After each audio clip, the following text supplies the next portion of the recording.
petals scattered, and death hidden beneath. Welcome to Deadly Puzzle.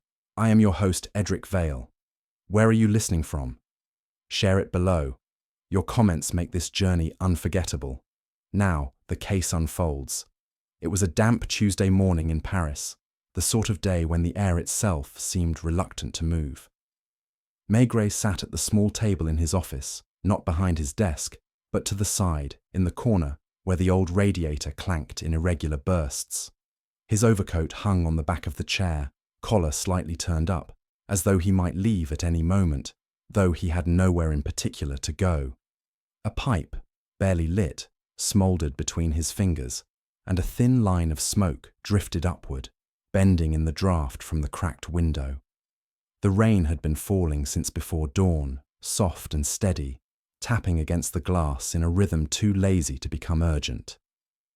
Somewhere beyond the grey curtain of the street, Paris went about its business with umbrellas half opened, boots leaving dark footprints on the cobbles that vanished in minutes. The sound of typewriters from the outer office was slow, uneven, punctuated by the occasional murmur of a telephone call. He was thinking, not about any case, but about the beef stew his wife would be preparing for lunch. He'd left her in the kitchen that morning with her sleeves rolled up, frowning over a bunch of leeks she'd found too coarse at the market. It had been a small domestic irritation, the kind that Maigret carried with him, turning over in his mind without really meaning to. The door opened without a knock. Young Lapointe stepped in, his coat shoulders beaded with rain. He hesitated, eyes darting to Maigret's corner, as though weighing whether to speak. Maigret said nothing, letting the silence fill the space between them. "There's a man downstairs," Lapointe began finally. "From the Marché de la Bastille. Says they found something this morning." Maigret tamped the tobacco in his pipe with a broad thumb, his expression unchanging. "Something." Lapointe shifted, rain dripping onto the linoleum. "A body, Chief, under one of the flower carts." Maigret's gaze drifted to the rain-blurred window. He could picture the market on a Tuesday, the stalls half empty after the early trade, women in scarves selecting the last chrysanthemums, the mingled smells of wet earth and rotting leaves. A body there would seem out of place, not because of the violence, but because of the disruption it would cause in the quiet order of the stallholders' routines. He rose slowly, stretching the stiffness from his shoulders. "All right," he said, as though agreeing to something he'd been resisting. He reached for his coat and hat. Lapointe was already holding the door, but Maigret did not hurry. He buttoned his coat one button at a time, his heavy fingers moving without haste. On the way down the stairs, the smell of damp wool and cigarette smoke clung to him like an extra layer. Outside, the rain met his face with a chill that was not unpleasant. They crossed the courtyard, boots slapping on the wet stones, and reached the waiting police car. As they drove, Maigret sat with his pipe unlit between his teeth, watching the city pass, cafe windows clouded with steam, a boy kicking a ball in an alley, a woman shaking out a rug from a second-floor balcony. The market was not far. He knew he would not rush to see the body. It would be there when he arrived. What interested him more was the people around it, the faces turned toward the cart, the way they would stand, speak, avoid each other's eyes. The car pulled up at the edge of the square, where the flower stalls made a rough horseshoe. Even from a distance, he could see the knot of people, stallholders in aprons, a pair of uniformed constables trying to hold back the curious, a few early shoppers clutching bunches of damp carnations. Somewhere in that damp air, in the mingling of flowers and rain and faint market smells, lay the first threads of a story he would have to unpick. He stepped out of the car without speaking, his hat brim low, the rain sliding off in thin rivulets. He did not go straight to the flower cart. Instead, he stood for a moment in the wet square, his hands deep in his coat pockets, and simply watched. The voices were low, almost respectful, as if the rain itself were keeping them subdued. In Maigret's experience, the truth often began not with what people said, but with how they tried not to say it. He didn't move at once toward the constables or the cart. Habit had taught him that the first minute was the cleanest. After that, people began to speak as they thought they ought, to stand where they imagined they had stood, to repeat what someone else had said, because it felt truer than their own memory. So he let the rain do its quiet work and watched the grouping of bodies, the small avoidances, the way eyes chose one thing to look at and not another. The stallholders had retreated just enough to seem helpful. A woman in a grey cardigan stood with her hands pressed flat against her apron, as if to keep them from shaking. She was middle-aged, with her hair pinned too tightly at the temples. Beside her, a stockier man in a waxed jacket kept rubbing his thumb along his forefinger, over and over, the gesture of someone counting without numbers. Farther back, a boy of 17 or so, his cap pulled low, stared not at the cart, but at the puddle forming under one of its wheels. Lapointe waited near the constable's cordon, making himself small. He had learned the trick. When Maigret was not moving, he did not move. A market supervisor, in a dark coat fringed with rain, kept glancing toward them with a look of gratitude that had not yet become impatience. He seemed more relieved to have an official to hand the problem to than concerned about what the problem was. Maigret approached the edge of the circle. The cart itself was ordinary, the kind that rolled out at dawn, wooden wheels, plank sides, an awning still half extended, so the drooping marigolds would not drown before someone bought them. Beneath it, under a damp tarpaulin someone had pulled aside and then pushed back in place, the outline was unmistakable only after you allowed yourself to see it. A shoe that did not belong to the market, the slight bulge where a shoulder pressed upward, a pale hand turned palm up, as if asking a question no one could answer. He did not kneel. He took off his hat for a moment, letting the rain touch his scalp. The constable nearest him straightened, eager to report, but Maigret lifted a hand and the words subsided. The square smelled of crushed stems and wet cardboard, of yesterday's fish from the nearby stall that had packed up early. There was nothing theatrical about death here. It had not changed the square at all, merely made the people stand differently. "Who found him?" he asked, without raising his voice. The woman in the grey cardigan flinched as if the question had struck her shoulder. "I did," she said, not stepping forward, but speaking from where she stood.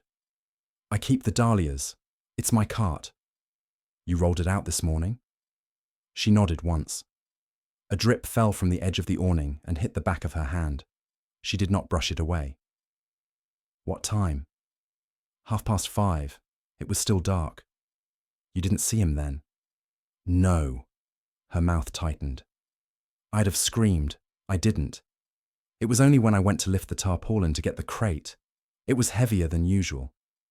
She made a small lifting motion, empty hands rounding as though remembering the shape.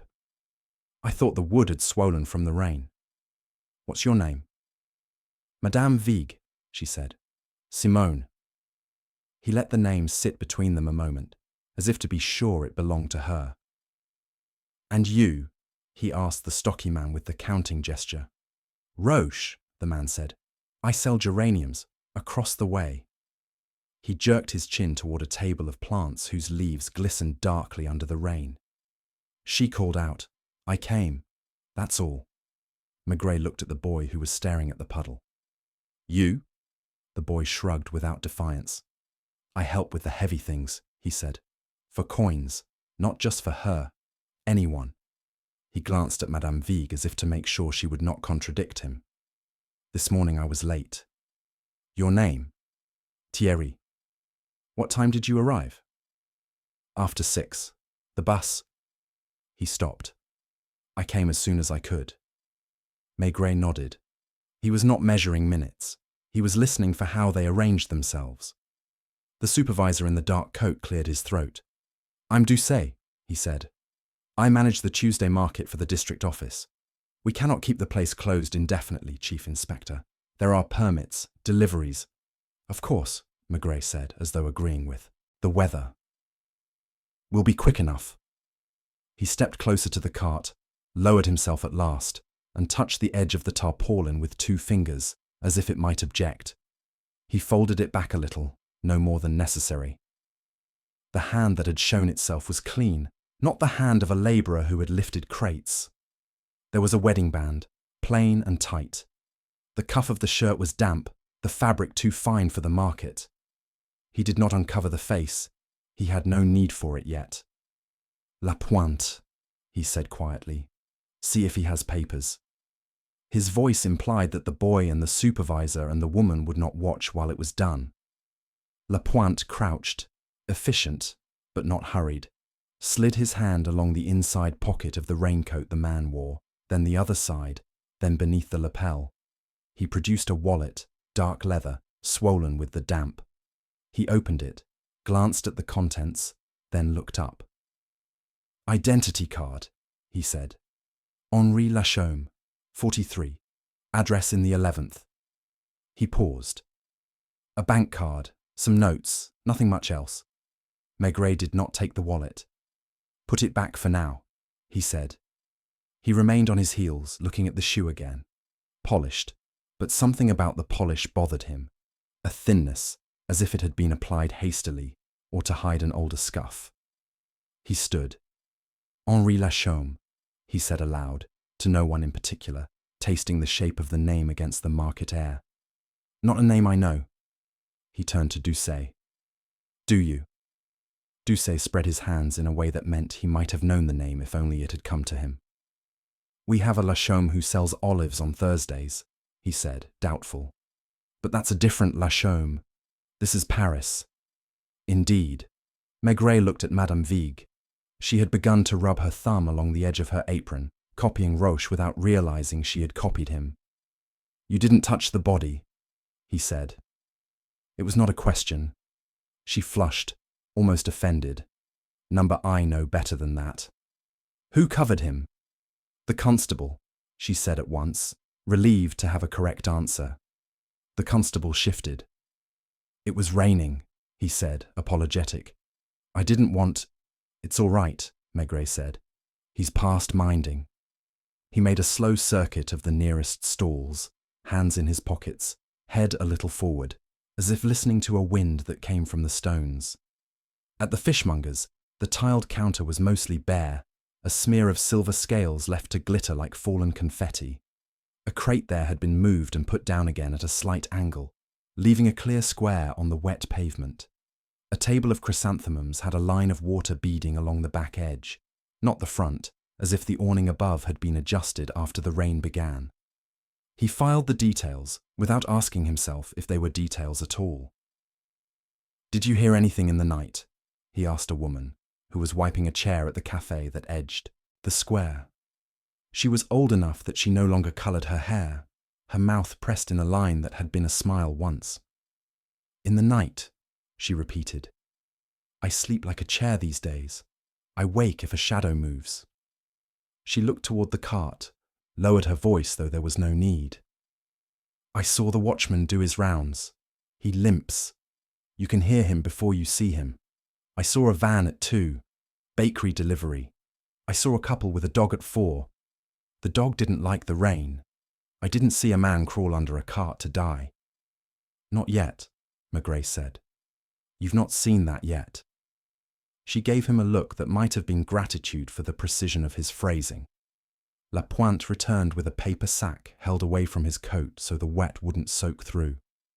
There are scuff marks, he said, on the back axle. Mud and a smear that isn't mud. Blood, maybe. It's diluted. There isn't much. Of course there isn't much, Maigret said. If there had been much, someone would have noticed.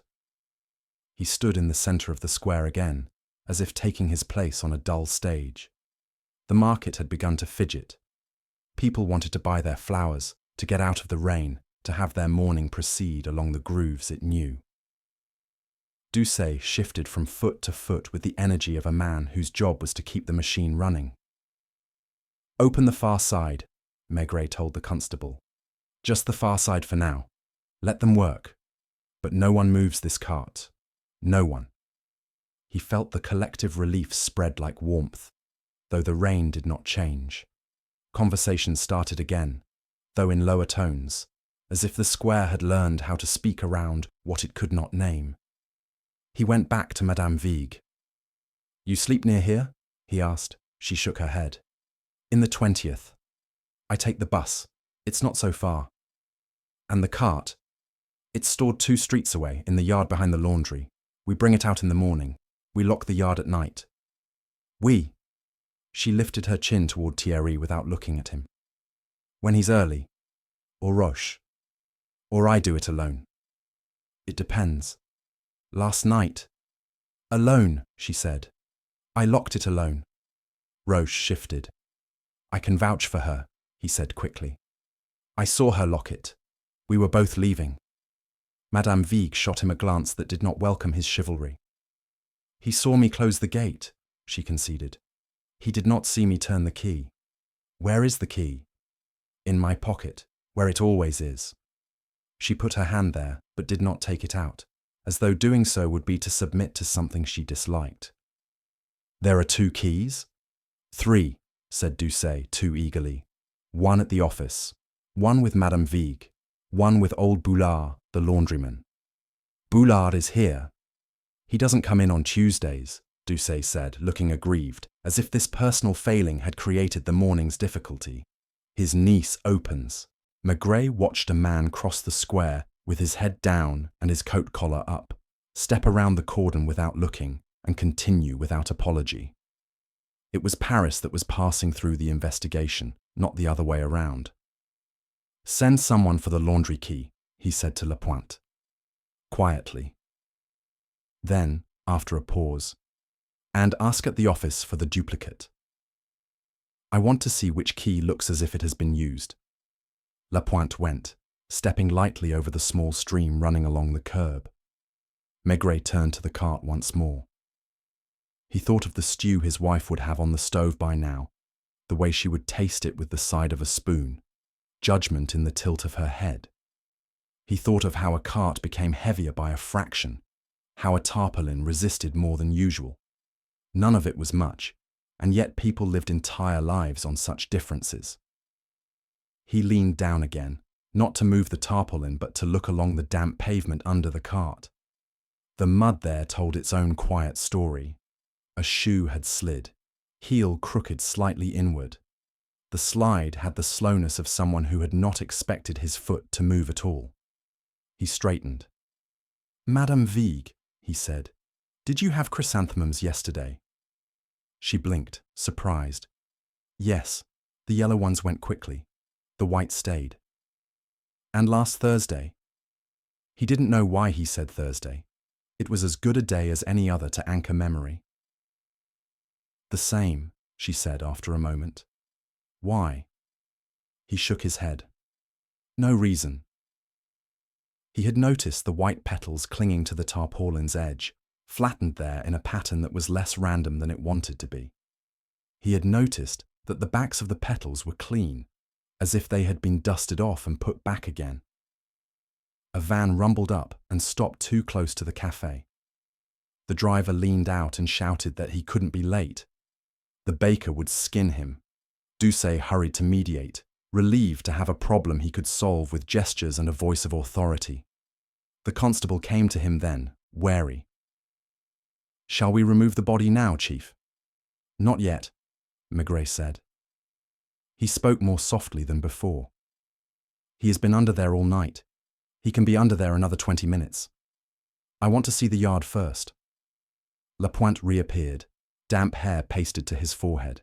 He held up 2 keys on tags. "The office duplicate," he said, "and the laundry key. The niece is coming." Maigret took the keys, heavy and ordinary, in his palm. He looked at the teeth of each, where the chafing showed. One had a shine at the shoulder where it met the ring, as if it had been used often. The other's shoulders were dull, its teeth showing faint rust near the base. He turned them over, feeling the balance. He kept his thoughts to himself. "Take me to the yard," he said. Madame Vigue hesitated, then nodded. Roche looked as if he would speak, thought better of it, and busying his hands with nothing. Thierry had stopped studying. The puddle.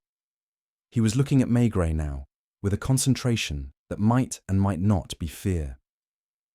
They walked along the side street where the rain had pooled under the gutters. The laundry smelled of soap and old steam.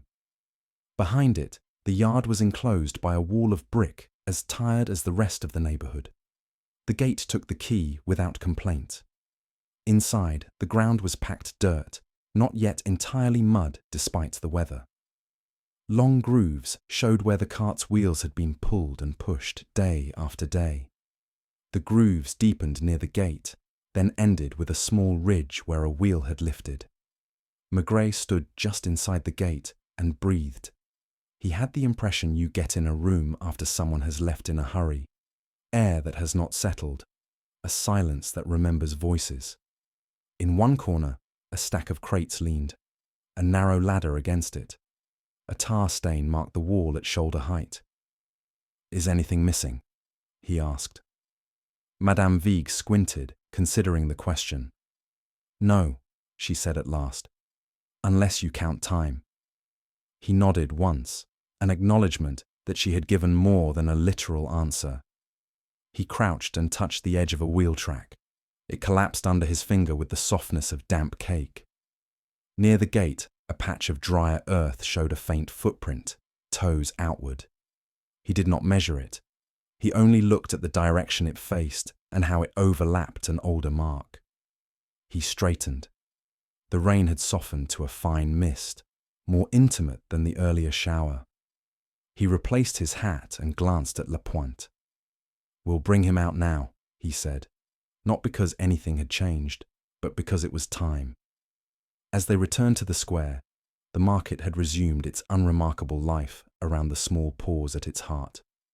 Somewhere a woman laughed at something the fishmonger had said, not because it was funny, but because she needed the sound.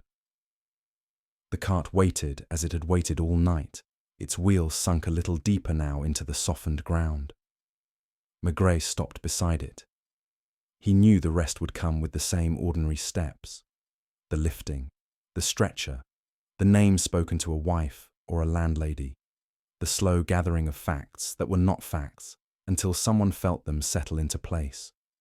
He did not yet know why Henri Lachaume had ended under a flower cart, but he knew it was not by chance and not by drama. He knew it the way he knew his wife's stew would taste better an hour from now than it did at this moment, because patience changes everything. "Careful," he said, and his voice, though quiet, was the only one the rain did not take away. They lifted him as one lifts something that has meaning but not weight, the stretcher damp and the canvas straps reluctant through cold buckles. A curious thing happens at such moments. The market drew nearer in order to look away. Backs turned politely. Hands busied themselves with arrangements that could have waited. A man examined onions with elaborate attention. The cart felt lighter once it was empty, and yet the space under it showed a heaviness that had not been there before. The tarpaulin, carefully folded by Lapointe, held a single petal as if it were a receipt. The van from the mortuary lurched off with a strained gear, and the square exhaled. Doucet began to talk about schedules with the eagerness of a man who had been forced into silence for 10 minutes. It was not that he lacked respect. He had his own kind of piety, expressed in timetables. Maigret let him, nodding once, then again in the wrong place, and Doucet felt thanked. "Lapointe," he said, when the noise of the market had reclaimed its normal pitch. "You'll go with him. Sit with the doctor. I want to know if he ate before he died. Bread, meat, anything with a smell, and whether those shoes were put on by someone else." Lapointe didn't ask what he meant by that. He had begun to understand that questions were more useful when kept for later. He hurried after the van, collar up. The cart had left a dry rectangle where it had sheltered the ground. Already the rain was settling into it, making the square whole again. Madame Vigue watched the place where the hand had been, not with horror, but with the steady attention of a woman who thought about the day ahead and about whether something had been taken from her without her noticing. She glanced at Maigret, then away. He walked the edge of the square once more, as if looking for a cigarette he'd dropped. He was not waiting for inspiration. He was letting the morning arrange itself inside him until there was room for the first move. On the way back to the car, he paused at the cafe door. The old woman had set 2 cups on the counter without being asked, as if a habit had announced itself. He drank standing up. The coffee was too hot, the saucer chipped.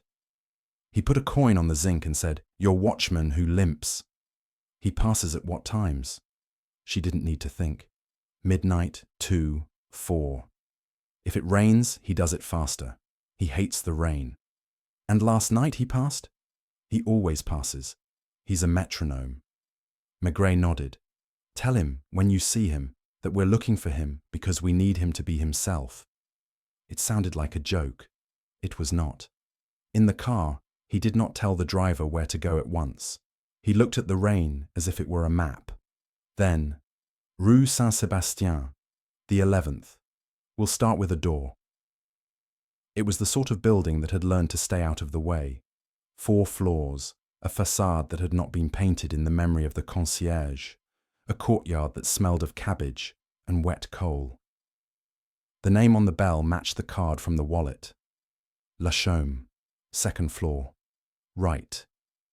He took the stairs slowly, not because his legs required it, but because the air on the landings told him things more plainly than voices often did. On the 1st floor, a child cried and was hushed at once. On the 2nd, something simmered behind a door. On the 3rd, there was no sound at all. He rang and waited. The footsteps that approached were decided, then stopped short as if the person had changed their mind before changing it back. The door opened a hand's width, then wider, then enough to see he was not selling anything. A woman of whatever age it is when one stops mentioning it, stood with one hand on the doorframe, as if she balanced herself that way always. Her hair had been arranged with care that morning and had then been reconsidered. The scent of something clean, not perfume, not quite soap, came into the hall. "Yes," she said without fear. She had eyes that either had not slept or had slept too long. "Madame la Chaume?" Her fingers pressed harder against the wood. She did not ask who he was. She knew. Not from the hat or the coat, from what the hallway had decided to deliver to her. "Has something happened?" He did not answer immediately. "May I come in a moment?" She moved back without agreeing. The front room was tidy in the way of people who had little money and the habit of making it look like enough. A photograph faced the wall on the sideboard as if it had been dusted and not yet put back. He noticed, and so did she, and in noticing it, she decided to leave it turned. "Your husband," he said. "Henri. Did he come home last night?" The smallest of pauses, a breath that changed its mind. "No," she said. "He telephoned at 8 to say he might be late. He didn't come." It was not quite a complaint. "Did he telephone again?" "No." "Did you expect him not to?" She looked at him, then in a way that put him outside the circle of her life, however briefly. "I expected him to do what he said," she replied, neither angry nor resigned, as one might state that the rain fell in the morning. "He works at the Credit Union on Boulevard Voltaire. Tuesdays they reconcile the provincial books. He comes late sometimes." She glanced at the clock. It was one of those that had a pendulum pretending to be brass. "He would have been here before 11 if he were coming." Maigret nodded, as if the name of the boulevard had confirmed a theory. He did not sit. He was careful of sitting in the homes of the newly bereaved before the moment had been named. "Does he have enemies, madame?" "Enemies?" The word was ridiculous in this room. "Number he has obligations." He almost smiled. "We all do." "Is there a reason you're asking me these questions, Inspector?" she said then, and the word came without his having given it to her. She was quicker than she looked, or perhaps slower in a useful way. "You could have asked me at the office. You could have asked his colleagues. He isn't here. That's plain." "It is plain," he agreed. "But his colleagues would tell me about work. I wanted to start with shoes." She frowned. "Shoes?" "Last night, when he left, which pair did he wear?" She looked at him as if he had, placed a small puzzle on the table and stepped back to see how she would proceed. "The black ones," she said. "He changed the laces last week." "Polished. He polishes them on Sundays. Yesterday was Monday. He would not have polished them." "Did he keep polish in the house?" "In the kitchen, under the sink," she said automatically. "May I?" She led him past the small table and the chair that had an indentation where a body sat most evenings. In the kitchen, the sink looked out onto a wall that might have been a blank page. He opened the cupboard. The tin of polish lay on its side, the cloth folded on top. He touched it with a forefinger. It left no mark. The brush was clean. The bristles splayed in the way of brushes that are rinsed out more for order than for effect. "Did he own overshoes?" he asked, straightening. "Number." He said they made a man look old. "He wore a hat?" "Yes." There was a coat on the peg by the door. A scarf lay folded as carefully as a banknote. He did not count the buttons on the coat still hanging there. He counted the absence on the peg, where another might have been. He breathed, and the room gave him onions and something faintly vinegary. A kitchen that had been used and wiped, and then left to its own devices. "Madame," he said softly, and she turned her face to him directly, as if bracing herself against a wind. "Your husband was found this morning at the Marché de la Bastille, under a flower cart." She did not cover her mouth or sit down or begin to speak. She steadied her hand on the chair back, and her face did a small, competent thing, a closing of shutters.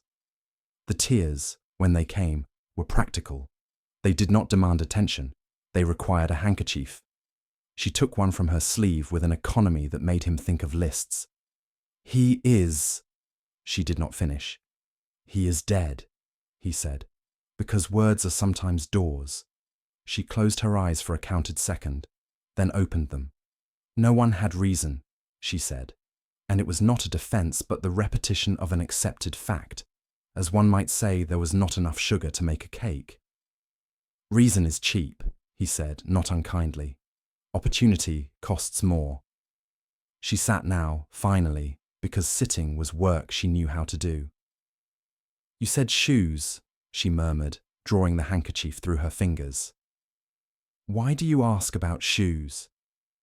"Because they told me something." He looked once more at the small photograph turned to the wall. "May I?" She hesitated only a moment before nodding. He righted it. A studio portrait from 4 years ago, perhaps 5. Henri Lachaume had the look of a man who believed suits were a kind of uniform that fit other men better. He had a careful mouth and an ordinary tie. The woman beside him had the same eyes he was looking at now, with more light in them. He put it back without comment. "Did he carry a briefcase?" "A battered one," she said. "Brown. The clasp sticks."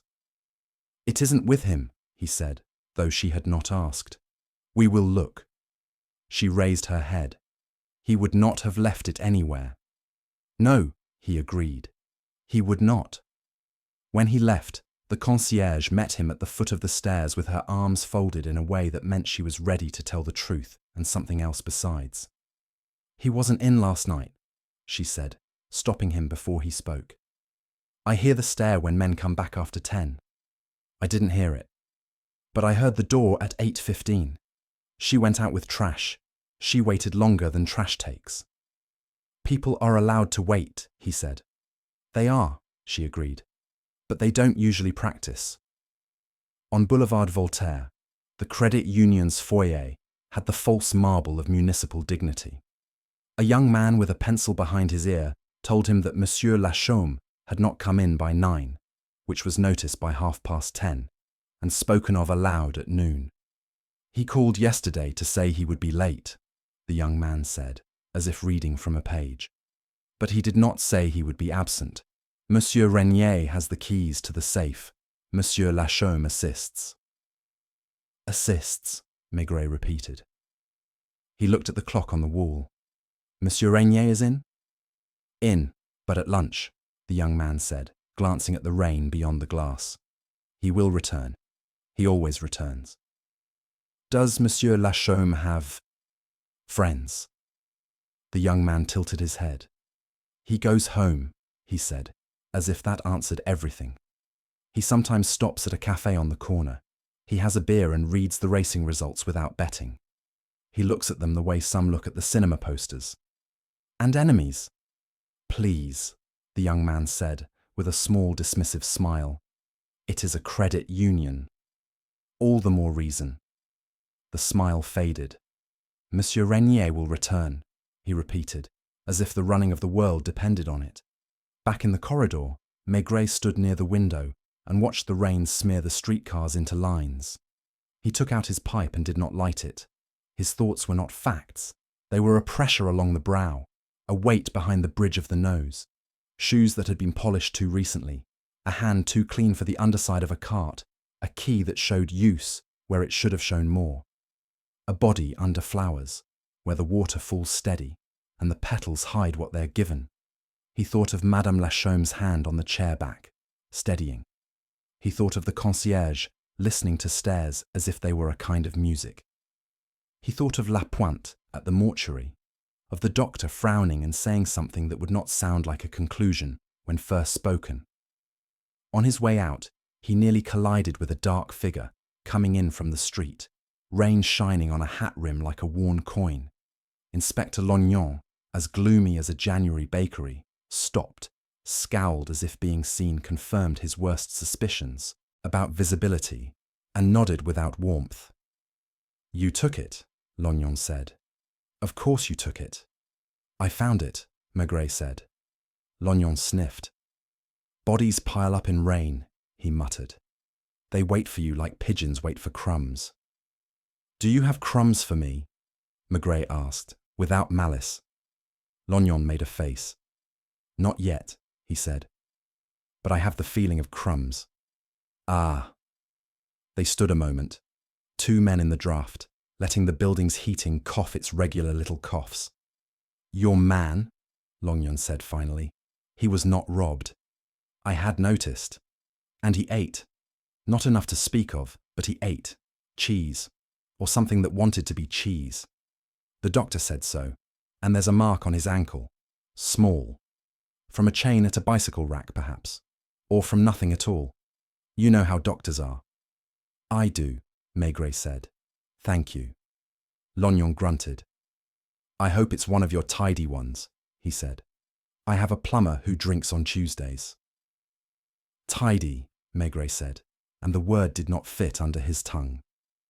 He stepped back into the rain and let it make him honest. The market, the yard, the shoes, the key, the wife, the credit union, the small mark on the ankle that could have been nothing. It was not much. It was enough to take the next step. He told the driver to head back toward the Bastille, not because the square would offer him more, but because he wanted to walk once through the side streets to the laundry, when the niece had had time to be at her counter and to think of what keys mean. He wanted to see if the grooves in the yard told the same story after they had had an hour to forget him. The city at such times has a way of accommodating. It does not reveal. It allows. He leaned back in the seat and, without lighting it, held the pipe between his teeth, a small familiar weight, and thought of the beef stew that would be better now, and of a petal that had stayed folded into a tarpaulin, as if it had not considered the possibility that it might blow away. The driver let him off a street before the square, as if politeness extended to crimes as it does to weddings. Maigret preferred to come at places from their side, to see how they breathed before they saw him again. The rain had thinned to a kind of patient dust that made the air smell like stone. He walked past the cafe where the old woman wiped with the same stroke she would use tomorrow and the day after. In the market, the wheelbarrows had begun to thicken the mud to a consistent paste. Men stepped in their own prints as horses do. He didn't go to the cart at once. He went to the laundry. The niece had arrived, a thin girl with sensible arms and the pallor of someone who forgot she had blood. She wore her key on a ribbon around her neck as if it kept her upright. Boulard doesn't come on Tuesdays, she said, before he had completed his greeting, repeating her uncle's habit like a prayer. If anything is to be signed, He does it Monday or Thursday. I can write a receipt if you want one. I want to see the yard, he said. Inside, steam had left its varnish on the walls. In the back, the gate didn't complain when he closed it behind them. The hinges had been greased recently, and too generously, as if someone had wanted silence and not thought about stains. He looked at the dark streak along the hinge plate, and then at the smear on the girl's apron where she brushed past it without ever having brushed past it before. Who greased the gate? She frowned, genuinely surprised to be asked a question to which an answer existed. No one, she said. It squeaks sometimes. My uncle says the neighbours should be grateful for squeaks. It didn't squeak last night. She thought about that as if it might have been possible for last night to have been unlike other nights without her noticing. We close at 6. After that, I don't know what the gate does. The grooves the cart had left were already softening at the edges. A new mark crossed the old track, narrower and lighter, the print of a bicycle tyre or a wheel, less burdened than the cart's. He followed it with his eyes to the corner where the crates leaned.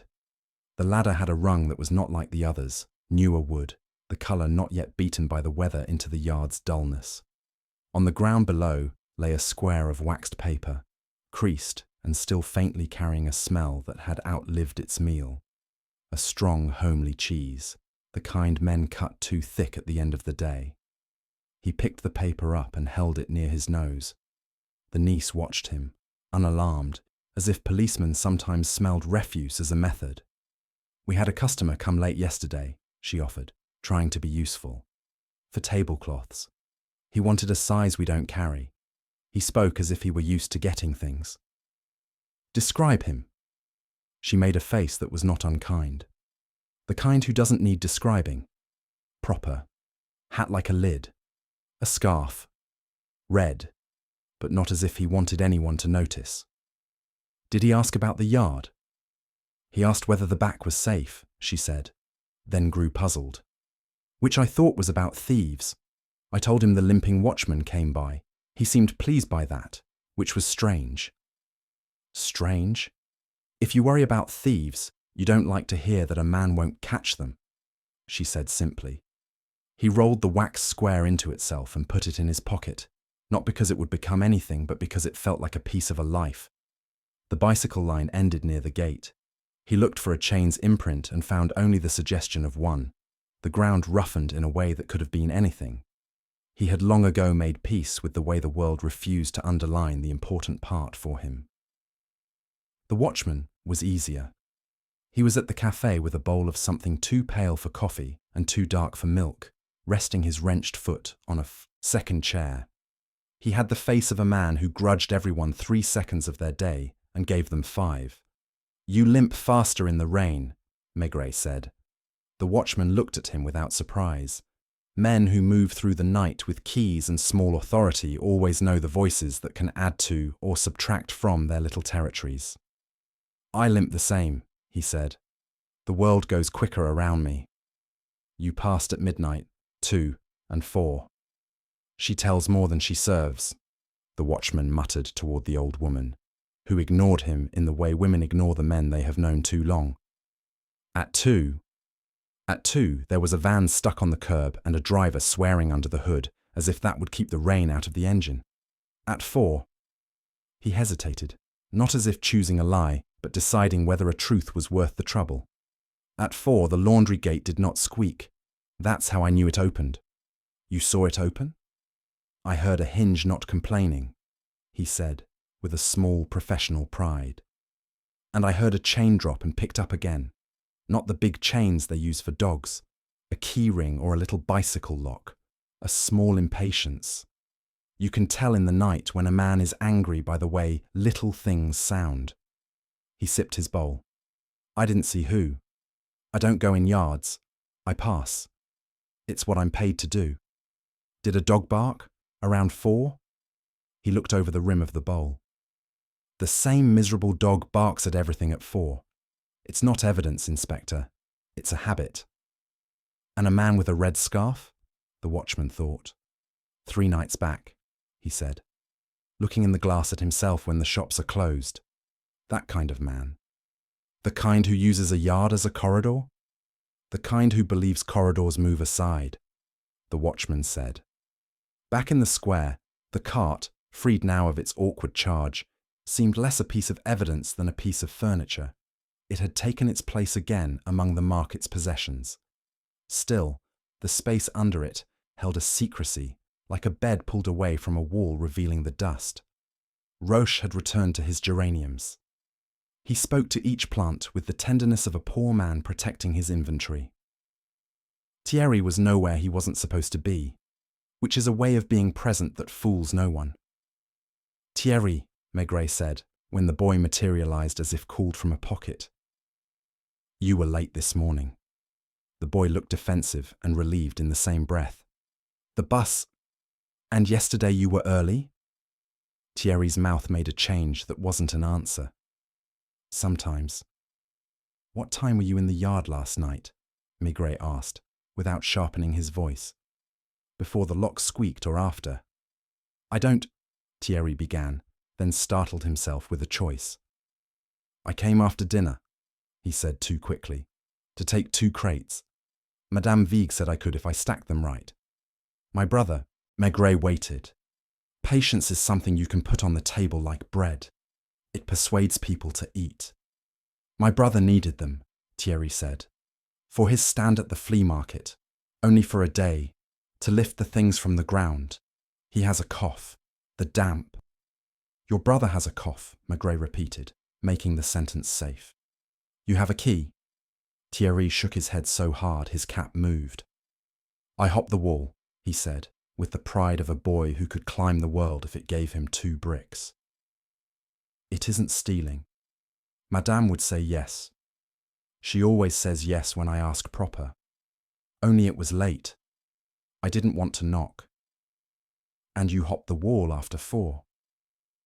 Thierry looked down at his shoes, then up at the sky, as if both could tell him what time it had been. Before, he said. I heard the watchman once. Before that. You saw anyone in the yard? No. He swallowed. I thought I heard someone breathing, but it might have been me from the climb. You put the crates back today.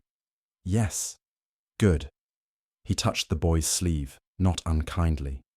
If you remember that the breathing wasn't yours, find me. Don't ask anyone who it belongs to in the meantime. Thierry nodded, welcome to the seriousness his face had been begging for.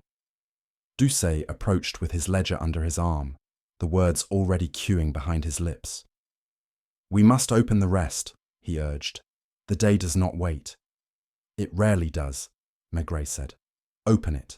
Tell the flower sellers that if they find a briefcase, they will be treated better for it than by keeping it. He paused. And tell them not to clean too conscientiously. Dirt is sometimes helpful. Doucet tried to decide whether he had been mocked and chose to believe he had not. At the curb where the gutters carried the market away in a thin brown stream, the flimsy paper that wraps money at places that fear counting was caught against a tuft of grass. It flapped like a fish. He stooped and took it. On one corner, the faded stamp of the credit union on Boulevard Voltaire. It had not lain there long. The ink hadn't bled into nonsense yet.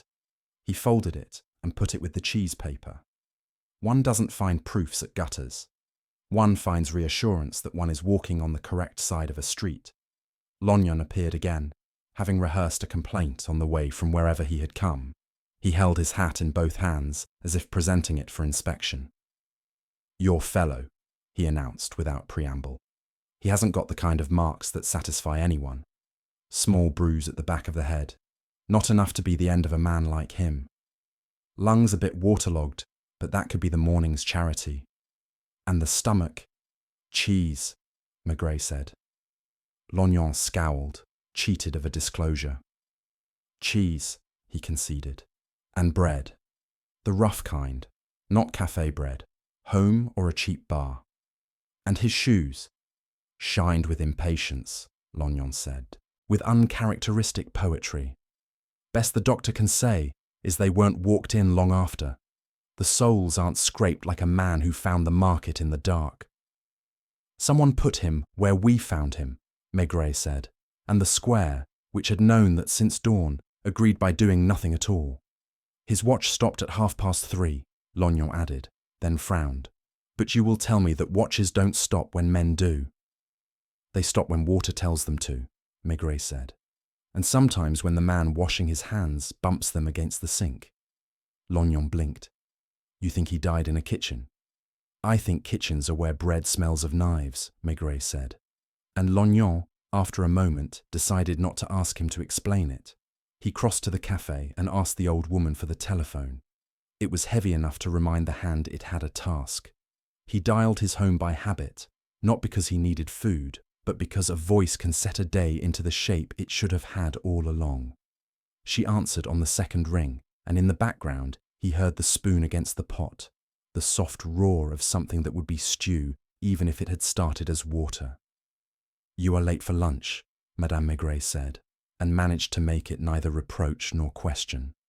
I am at the market, he said, where flowers insist on their innocence. Then you will come home smelling of chrysanthemums and damp, she said.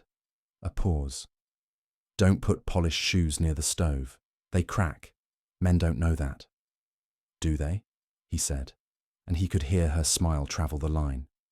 On wet days, she said, men who have polished too late leave prints on the linoleum that look like shadows.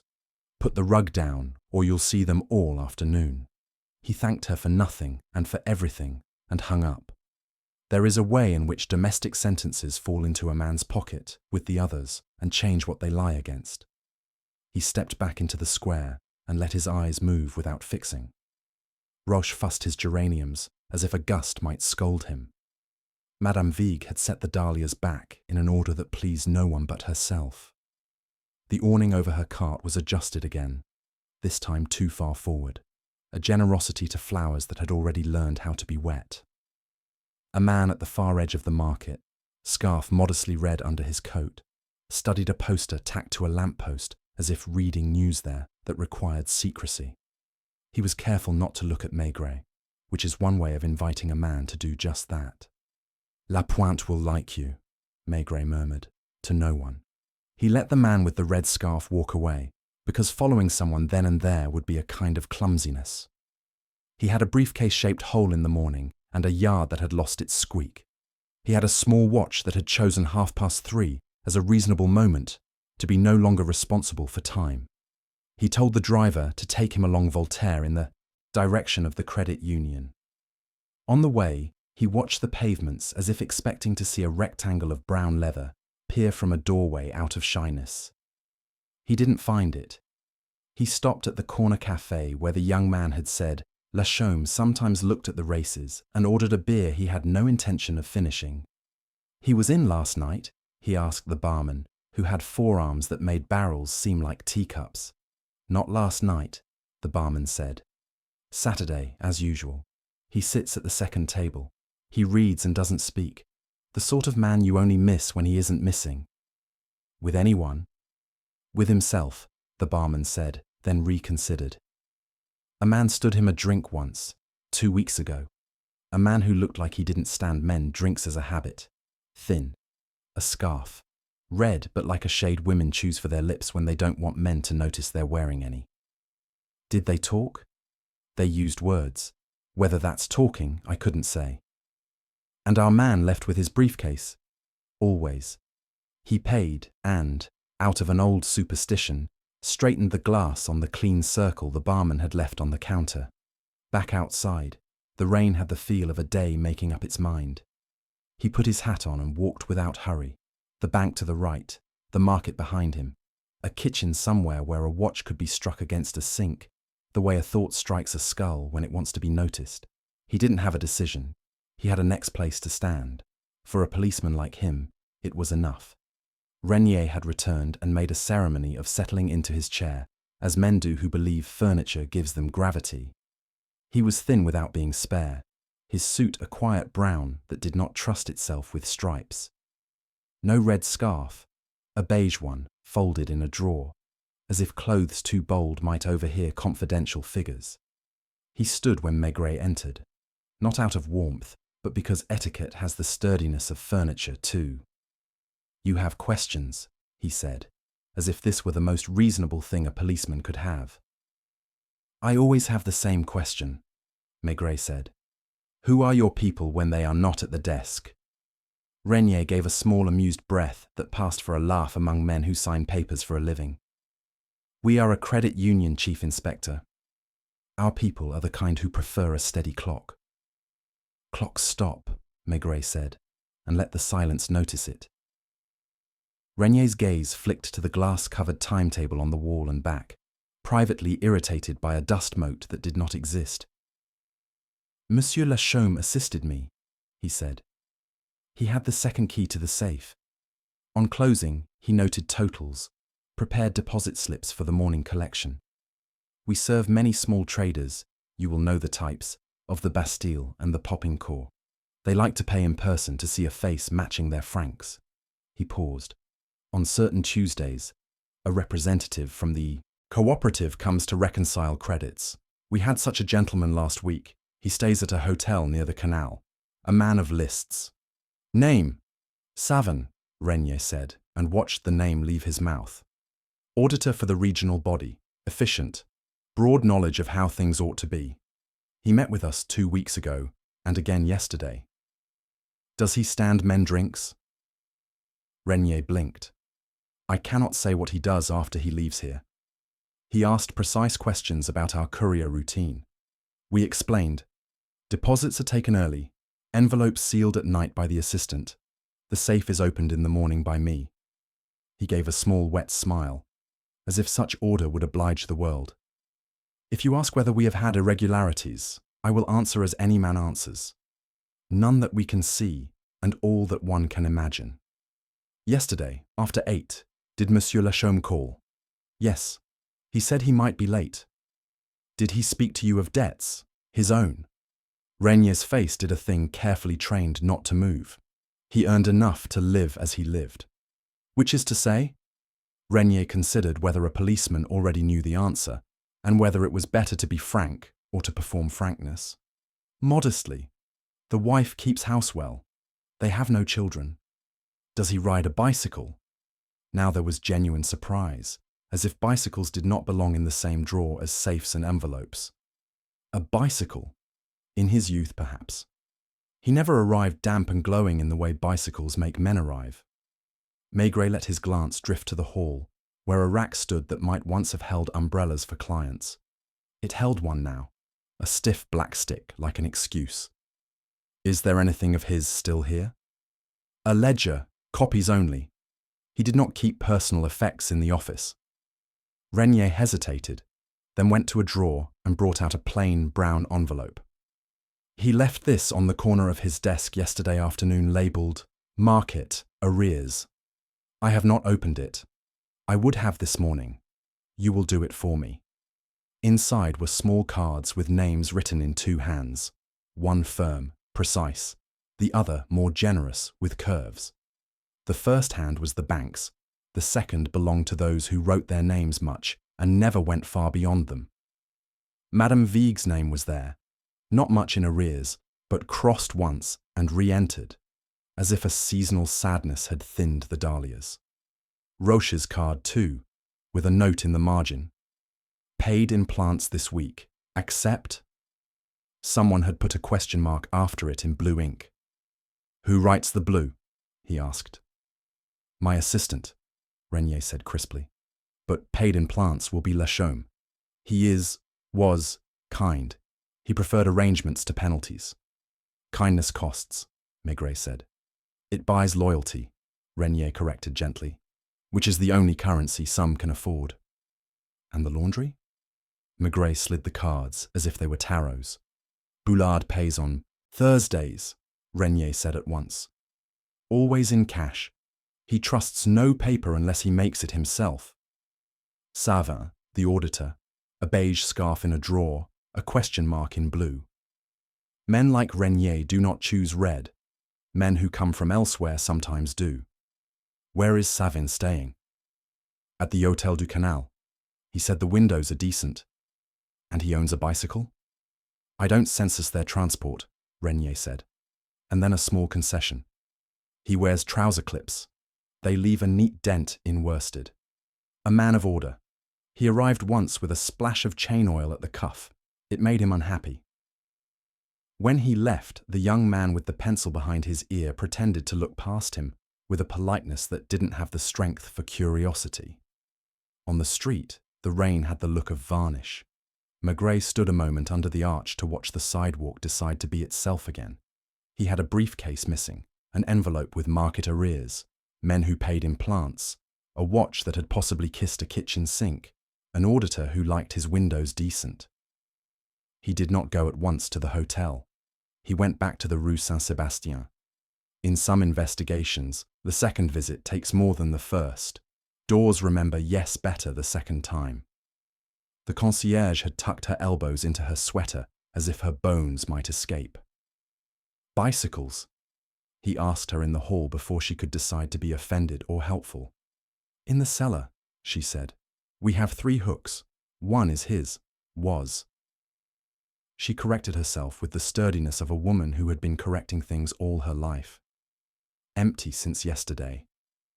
In use, he said. In use, or in the world, she said, making them the same.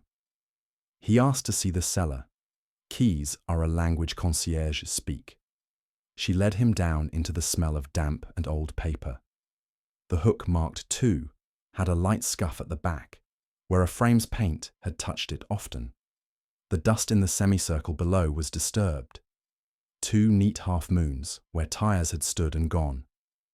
On a shelf, a small jar held 2 metal clips for trousers, one newer, one bent a little from use. The newer one had a flake of dried oil at the hinge. Does Madame Lachaume cycle? She walks, the concierge said, as if cycling required youth, and youth had left the building. Did he take the bicycle last night? He went down at 7:40 with the wheel pump. He came up at 8 with his scarf wrong. He never wears it wrong. He went down again at 8:10 with the trash because she had forgotten. He did it without hating her for it. I can hear that too. He thanked her, not because he needed to, but because politeness makes some rooms give up their last piece. On the second floor, Madame Lachaume let him in, as one lets in a plumber on a day when the cupboard leaks and propriety must be set aside while the floor is saved. The smell of onions had mellowed into something like supper left uneaten. In the kitchen, a rug lay where rugs lay in kitchens, between sink and table. He lifted it not quite to the extent that would have been rudeness and saw, where the lino had been spared air until recently, 2 faint ovals the size of a man's careful shoes. He put the rug back and did not look at her as if he had seen anything. You told me to put a rug down, she said unexpectedly, as if they had spoken this morning. It keeps the prints from looking like ghosts. I didn't tell you, he said, but my wife would have. She did not smile, but something in her face conceded the existence of wives and rugs and the logic of both. I tried to wait last night, she said, with a steadiness that had worn itself to a soft nap. I boiled the water twice. I took out the good jam. I put it back. I polished the brass tap with the cloth by the sink. He doesn't like brass to be dull. He glanced at the tap. It shone more than the room asked it to. On the draining board lay a small plate with a trace of rind and a knife whose blade had been wiped clean with water and not with care. The water has its own way of leaving marks you can't see until you think of them. He looked at the wall clock. Its pendulum's slow mercy made the kitchen gentler. He thought of a watch that had stopped, of a sink that could receive a man's hand in the middle of the night when he is not supposed to be home, or is and doesn't care to admit it. Did he prefer cheese? He asked, as if inquiring after a man's favourite actor. He eats what I put, she said without vanity. He buys a piece at the grocer's when he feels like being a man who buys himself something. He keeps the paper. He likes to wrap string in it. Yesterday. I did not buy cheese yesterday. She stood a little straighter, as if she had been accused of cheese and refused to be. He nodded. May I see his coat? She brought the one missing from the peg. In the pocket, no briefcase key. In the lining, a thread had been cut and knotted neatly where men do such things to keep objects safe. The knot was empty, and the hole where the thread had been tied had a little shine of use. He let her see him see it. He took the key, she said, almost with relief, as if taking the key made him a man in charge of his own belongings, not one buffeted by what happens to other people in markets. He always takes the key when he carries the case. Which he did, Maigret said. Someone has the case. Someone. She stopped, not because she had nothing to say, but because she had everything, and none of it yet arranged. You once told your husband, he said, as if he had been present at their breakfasts, not to put polished shoes near the stove. She looked at him then, with the faintest suspicion of a smile. It makes them crack. Last night he polished too late? He polished on Sunday, she said. Monday he only rubbed a cloth to take the dust. Men think it's polishing if something shines. He left her wiping the brass again, because work is what you give to hands when the head does not know where to put itself. In the courtyard, the rain pressed everything back into its place. He lit his pipe finally and allowed it to go out. At the Hôtel du Canal, the clerk wore his indifference like a uniform. Monsieur Savin? Maigret asked, giving him the name like a coin and asking for correct change. The clerk considered whether he was the kind of man who gave out a gentleman's presents to the police. He was, but he didn't want to seem it. He returned after lunch, he said. He will go out again at 5. He always goes to look at water then, as if it were his accounts, never exactly balanced. What room? 306, the clerk said, and regretted that numbers are so easy to remember. Maigret did not go up. He did not need to see the arrangement of a travelling man's socks. He went to the canal instead and leaned on the rail where men who keep things tidy come to make a neat bundle of their afternoons. At 5, a man came with a scarf the colour of blood after a heavy rain, which is to say not bright and not ashamed. He had the sort of thinness that looks practised, and trouser clips that bit his fabric as if biting were its nature. He stood and looked at the water as if it owed him an apology. Around his ankles, the cuffs were unspotted by oil. That would have pleased him. Good evening, Monsieur Savin, Maigret said, not moving. Savin started not at the voice but at the use of his name. Since auditors believe themselves known only to those who require their names to be spelled on forms, the sound of it out in the air made him feel lightly untidy. He tipped his hat a measured degree.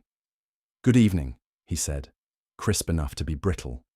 You stood a man a drink 2 weeks ago at the corner café near Voltaire, Maigret said.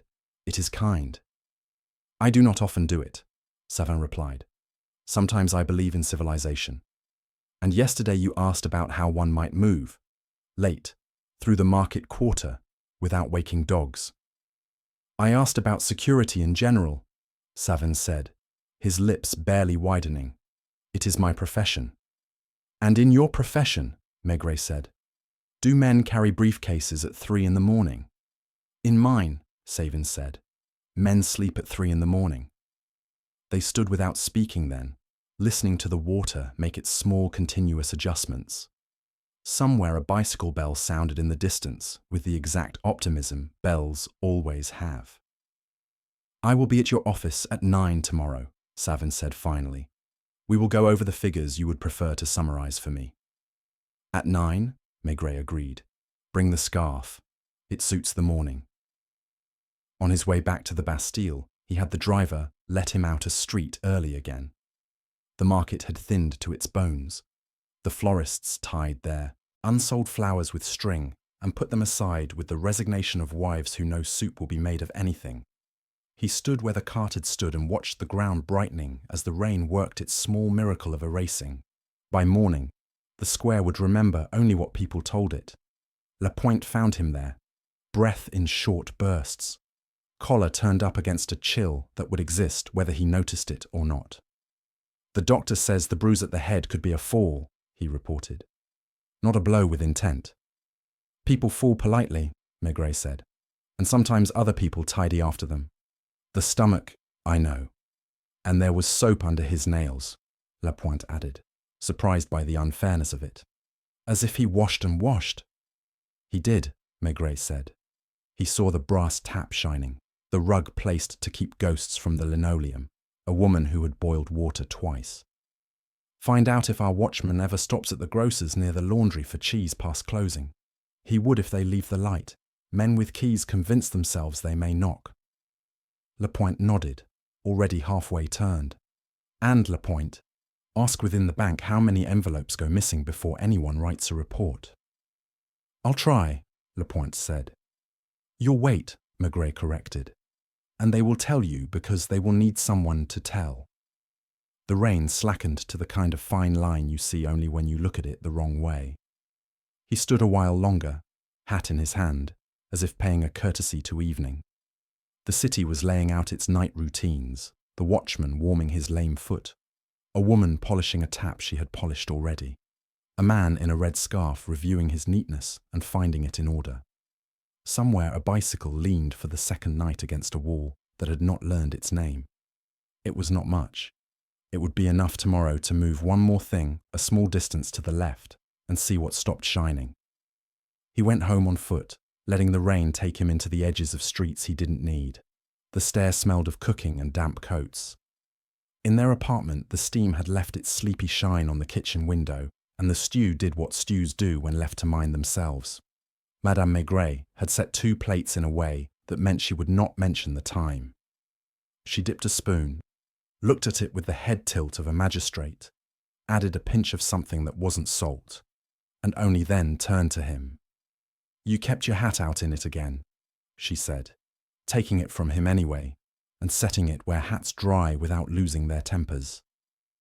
He sat, not because he was hungry, but because chairs ask so little and give what they can. Markets, he said. They have their own weather, she replied. You bring it in with you. He told her nothing of the body under the cart, very little of names, almost nothing of times. He spoke about hinges and ruts in a yard, about a niece with a ribbon, key, about a watchman who believed the world moved around his limp, about a scarf that was red in the way brick is red when it's wet. He did not say he suspected anyone. He said only that the gate no longer squeaked. You don't grease other people's hinges, she said, placing bread on the table as if the sentence required anchoring. If you do, you've decided to belong where you don't. And if you need silence only once, then you lift the gate an inch when you close it and hope the wind forgives you, she said briskly. Grease is for those who plan to come and go without asking.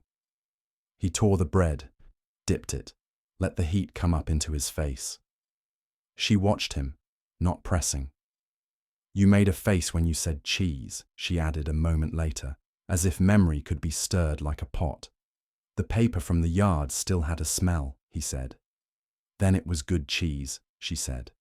Bad cheese is ashamed of itself by morning. He smiled for the first time that day, a small private thing that only ever shows itself at his own table. She went to the sink, turned the brass tap as if it were a child that needed reminding, rubbed it with the cloth until it shone a little too much. Men who wash their hands too much in strange kitchens look like visitors even when they live there, she said, not looking at him. They don't know where the towel hangs. And if they know where it hangs, they put it back wrong, she answered. Or they leave water on the lino where there usually isn't any, and the wife puts a rug down to stop the ghosts.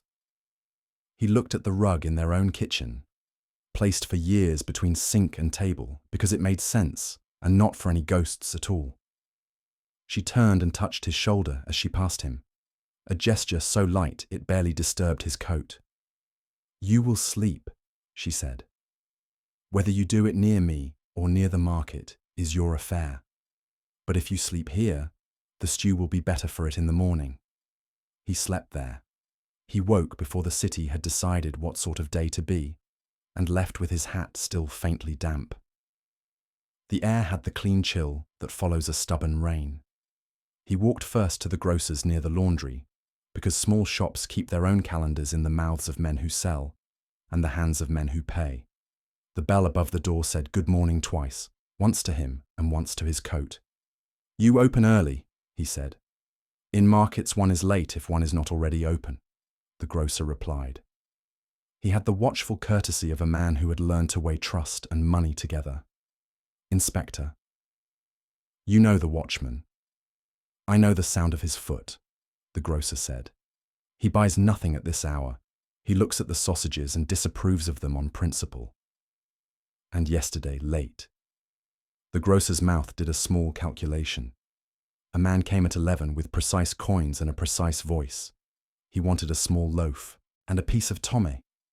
He asked for extra paper so that his fingers wouldn't take the smell. He thought again, took a step to the side so that his memory could stand where the customer had stood. He was the kind who doesn't waste words on greetings. Red in the scarf, not bright.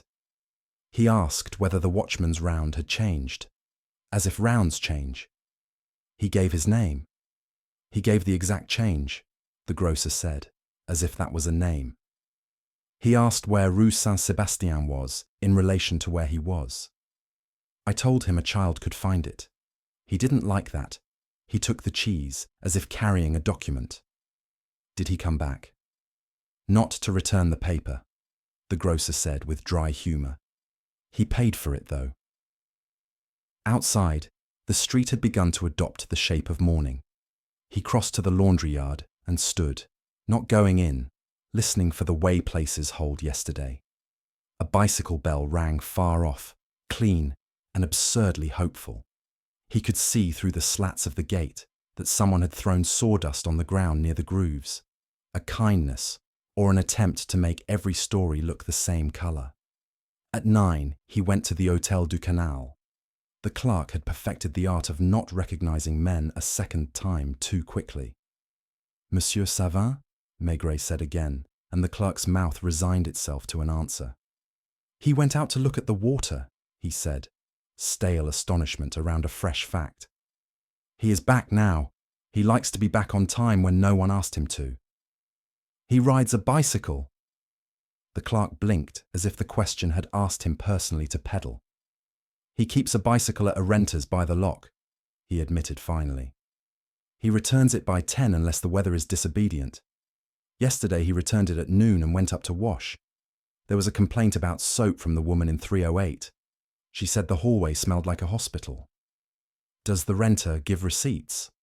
The renter gives opinions, the clerk said, which in some parts of Paris is the same answer. He slid a register around, as if to compensate for having given more than he meant to, then remembered his dignity and slid it back. Savin was in the lounge making the arm of a chair look like an architectural feature. He stood when Maigret entered, set his hat on the windowsill with care, and turned the scarf once to tidy the knot, as a man fixes an error in a column of figures he has noticed before anyone else. Inspector, he said. You like water, Maigret said. It agrees with neat men. Narrow canals calm me more than wide rivers, Savin said. They aren't trying to be oceans. Yesterday you bought cheese at 11, Maigret said in the tone of a man stating that the weather had changed while he wasn't looking. I ate it, Savin said. The room does not feed a man. You asked the grocer about Rue Saint-Sébastien. Savin's mouth allowed itself to be amused. I ask about any street that will amuse me, he said. I like to know where money sleeps. It slept under a flower cart last night. So I hear, Savin said, and the amusement left his mouth like a man who knows when to leave a party. You believe I know more about the dead than you do. I believe you know more about numbers than the men who live by them, Maigret replied. Sometimes that includes their habits. Savin made a small tent of his fingers. If a man who prepares envelopes for deposits also entertains private arrangements with the flower sellers, and I do not say he did, then the arithmetic of his evenings can become irregular. Regular enough to be at Rue Saint-Sébastien at 3:30? I sleep at 3, Savin said, with the crispness of doctrine. I woke at 6. The soap, you may be pleased to learn, was honest. And your bicycle, Maigret said, not looking at the scarf but at the clips biting the cloth above the shoe, has not liked the yard behind the laundry. My bicycle has not liked anything, Savin said. It is rented, it obliges, and it is returned. If you require to know whether its tires fit your grooves, you will have to ask the grooves to speak. They do, Maigret said, but not in a language men can report. Savin stood. At 9:30, I have a meeting with Monsieur Renier. We will go over the ledger you prefer that I do not see. At 9:30, Maigret agreed and watched him go. In the corridor, the scent of soap had the bright emptiness of places where people have prepared to be inspected. On Boulevard Voltaire, the young man with the pencil behind his ear had moved from polite neutrality to the alertness of someone who has been told there will be a fire drill and hopes to watch it without participating. Renier's office smelled of folders and winter, despite it being neither. Savin took a chair without being asked, a small discourtesy dressed as efficiency. The beige scarf lay coiled in his hat like a good snake. Renier produced the ledger, placed it so that its spine was precisely parallel to the desk edge, and folded his hands in a way that made them look as if they required special handling. I would prefer to begin with the envelopes, Savin said. Renier's hands unlinked. The envelopes, he repeated. Yes. Prepared by Monsieur Lachaume at closing and placed in the safe for morning, Savin recited. 2 for yesterday, market deposits, cooperative payouts set aside. Both should have been opened by you this morning. They were not, because the man who assists you did not arrive. Show me the seals. Renier went to the safe like a man going to a sideboard for plates when unexpected guests have arrived. He brought out 2 hard brown mouths with blue lips of sealing glue. He lined them up. Savin bent over them and did not touch. Which one did your assistant seal? He asked. The market, Renier said. He prefers to do those himself. He says it makes the traders feel seen even when we lock up. He writes the list of payers on the back, with the little kindnesses. Savin read the names without moving his head. Madame Vig's was there. Roche's. Boulard's. A line for Thierry by Roche had been added in a different pen, then crossed out, then added again with a small paid in plants in the margin, the blue question mark. You indulge them, Savin said, not as a criticism, but as an entry in a column. Open it. Renier hesitated, looked at Maigret, a glance that wanted permission and found none, and broke the seal with a neatness that pleased him. He tipped the contents onto the blotter. Money does not have a smell until you make it feel it. Notes. A few coins wrapped in a strip of newspaper, a folded card with a list of names and figures that matched the back, and then, not a thing you expect to find in a bank envelope. A scrap of waxed paper, clean except for a dark, translucent triangle where grease had bled once and dried. Renier reached to brush it aside, embarrassed for the envelope, for himself. Maigret put a finger on it, not possessive, only declaring that it had been seen. Savin did not react, which was a reaction. Your assistant sealed it at night, Savin said, businesslike. Your colleague ate while working. He is a man. We note only that he is a man.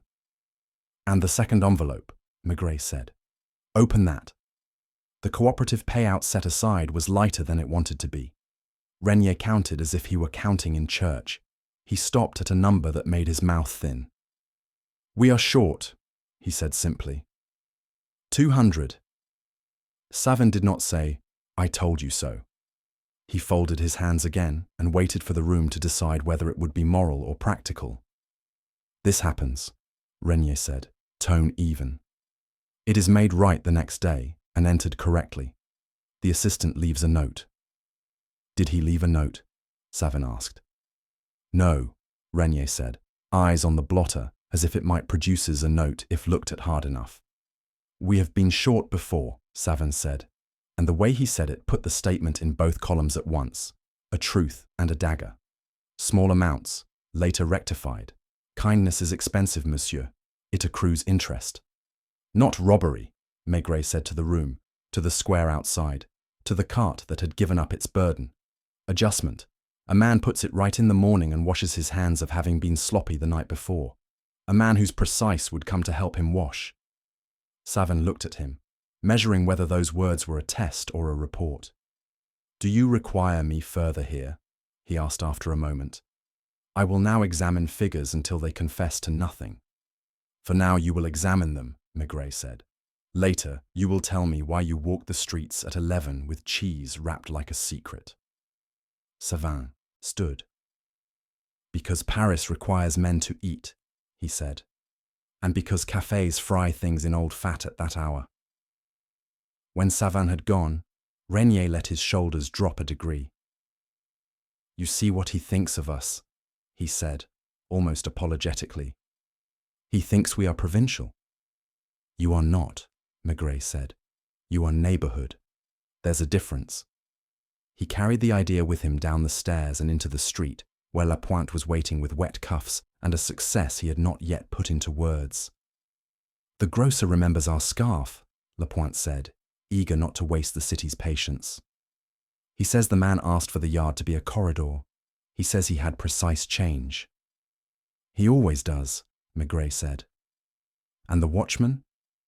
"The watchman says he heard the chain again at 4 this morning," Lapointe said.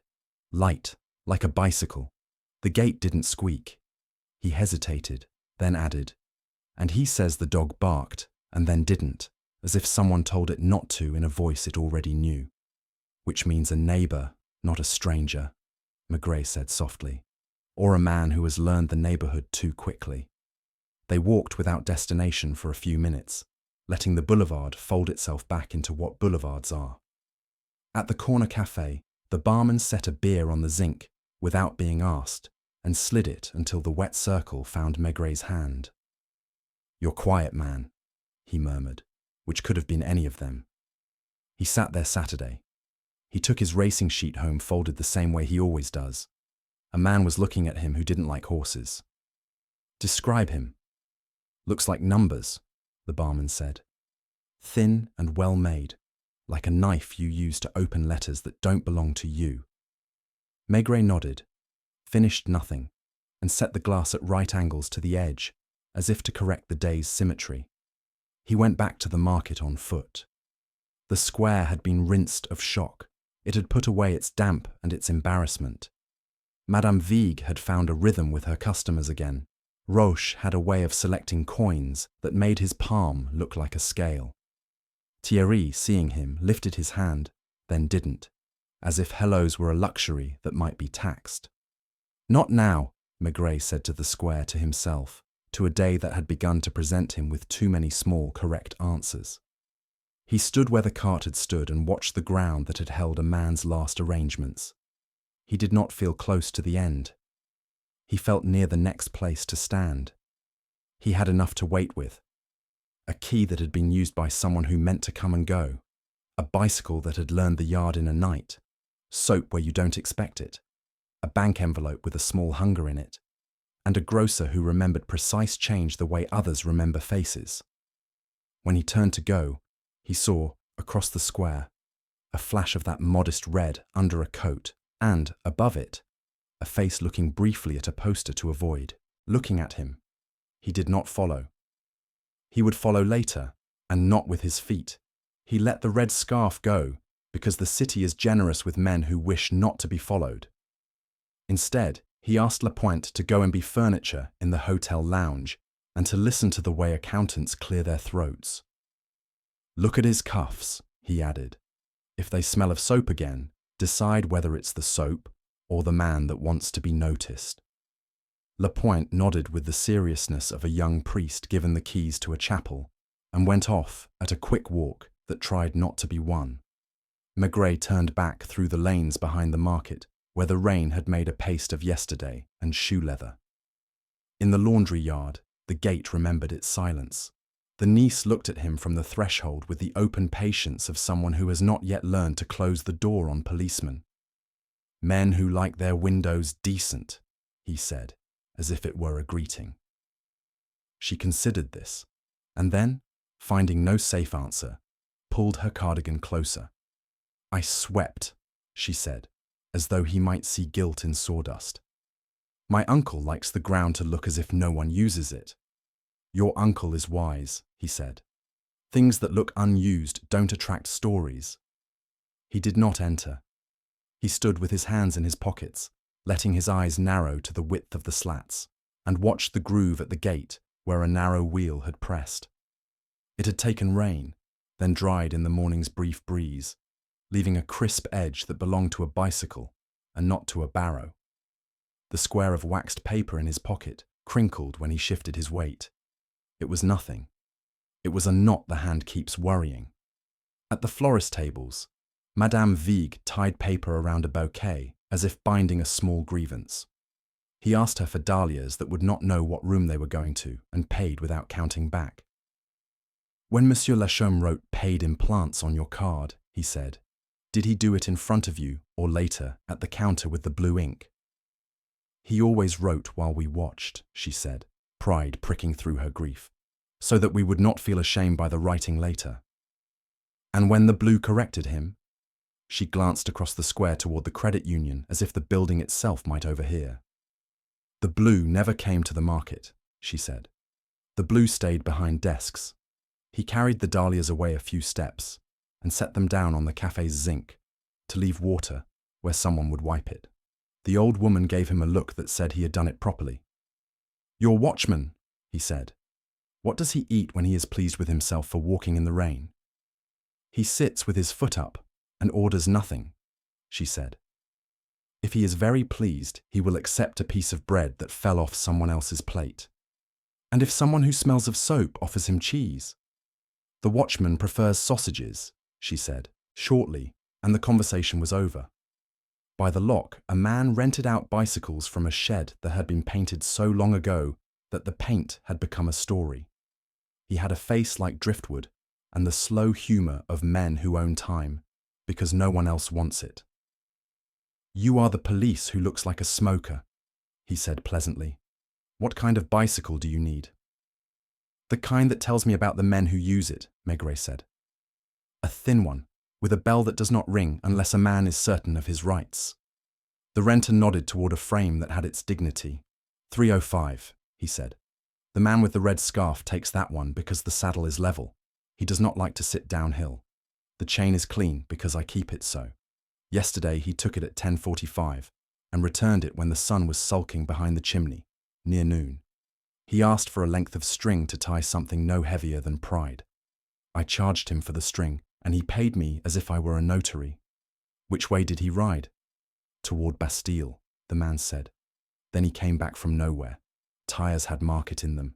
He wiped them with my rag and folded the rag and put it back where he found it. He smiled a little. A man like that believes that a folded rag is the beginning of civilization. Does he rent at night? Once, the man said after a moment, because he had decided that the answer ought to be earned. 2 nights ago. He said he needed to see how the canal looks when it feels alone. I told him the canal never feels alone. It has frogs. He made a face. He brought the bicycle back with the lamp warm, and his trouser clips holding nothing but neatness. And last night? He came to ask about oil, the man said. He did not take a bicycle. He said he preferred feet for rain. Men with order believe rain respects them. Maigret thanked him and stood a while on the bridge where the water made small arguments with itself. A lockkeeper pushed a gate with the indifference of someone who has taught metal to obey and stopped being impressed by it. Chief Inspector, the man called, because Paris is smaller near water. My boy pulled a case from the weeds by the gate at dawn. Brown. Not the kind you take to the seaside. We left it to drip in the shed. I told a sergeant on the telephone, and he told me to tell another man, and then the other man had breakfast instead. If you take it, I can close the drawer I put it in. The shed smelled of rope and wet leather. The briefcase lay on 2 bricks like a patient. He touched it. The hide had the slackness of something that has been convinced to give up. The lock had been forced not by violence, but by competence. The tongue bent just enough to surrender with a minimum of fuss. Inside, the lining had let water in, and then let it out again, leaving a map. Papers had swollen and then settled, edges feathered. He turned the case upside down and shook it with the gentleness you use to persuade a blanket to let go of crumbs. A single paperclip fell, and made a small sound that was larger than itself. Then a narrow strip of blue ribbon with a bank stamp on it. Then nothing. The boy didn't open it, the lockkeeper said, a little offended that anyone might think he would have hired the curious. He lifted it with the net. He was proud of his lifting. It is good lifting, Maigret said. You will be thanked with a signature you can show your wife. He signed and took the case, and the weight of it told him less than the way it had wanted to weigh nothing. Back on Boulevard Voltaire, he set it on Regnier's blotter and watched the man's face prepare itself for blame of a bureaucratic nature and then relax into grief of a private kind. His, Regnier said, hands hovering above the wet, like men above a child. I know the scratch on the handle. The lock yields to someone who minds locks, Maigret said. Inside there are no notes that want to live in daylight, no passbook with a secret, only paper that learned to be water and then unlearned it. Regnier blinked. You think... He let the sentence be. I think someone wanted the case to be found, but not the papers that were once in it, Maigret said. Not quickly, not by you. Savin came in with punctuality and disdain folded neatly together. He stopped when he saw the case and arranged his mouth into neutrality. Ah, he said, as if a missing piece had returned to an abacus. You asked about oil at the bicycle shed, Maigret said conversationally. Not for a chain. For a hinge that is no one's business, Savin said, meeting his eyes without heat. Men hate squeaks. They also hate being seen, Maigret said. A gate that does not squeak belongs to a man who plans to pass again. Savin looked at the case, and for a moment, perhaps only a fraction, he let himself imagine he could reach out and adjust the handle so that it lay parallel to the edge of the desk. Then he did nothing at all. You will tell me, he said to Regnier, exactly how often you have been short on cooperative payouts in the past 6 months, and the exact day on which each was made right. I will, Regnier said, and hatred for the phrase made right moved across his face like a shadow moved by a passing tram. Maigret left them to their affection for figures. On the stairs, Lapointe caught up, flushed with the success of having stayed in one place at the correct time. He came down at 9:28, he reported, a little out of breath as if numbers had winded him.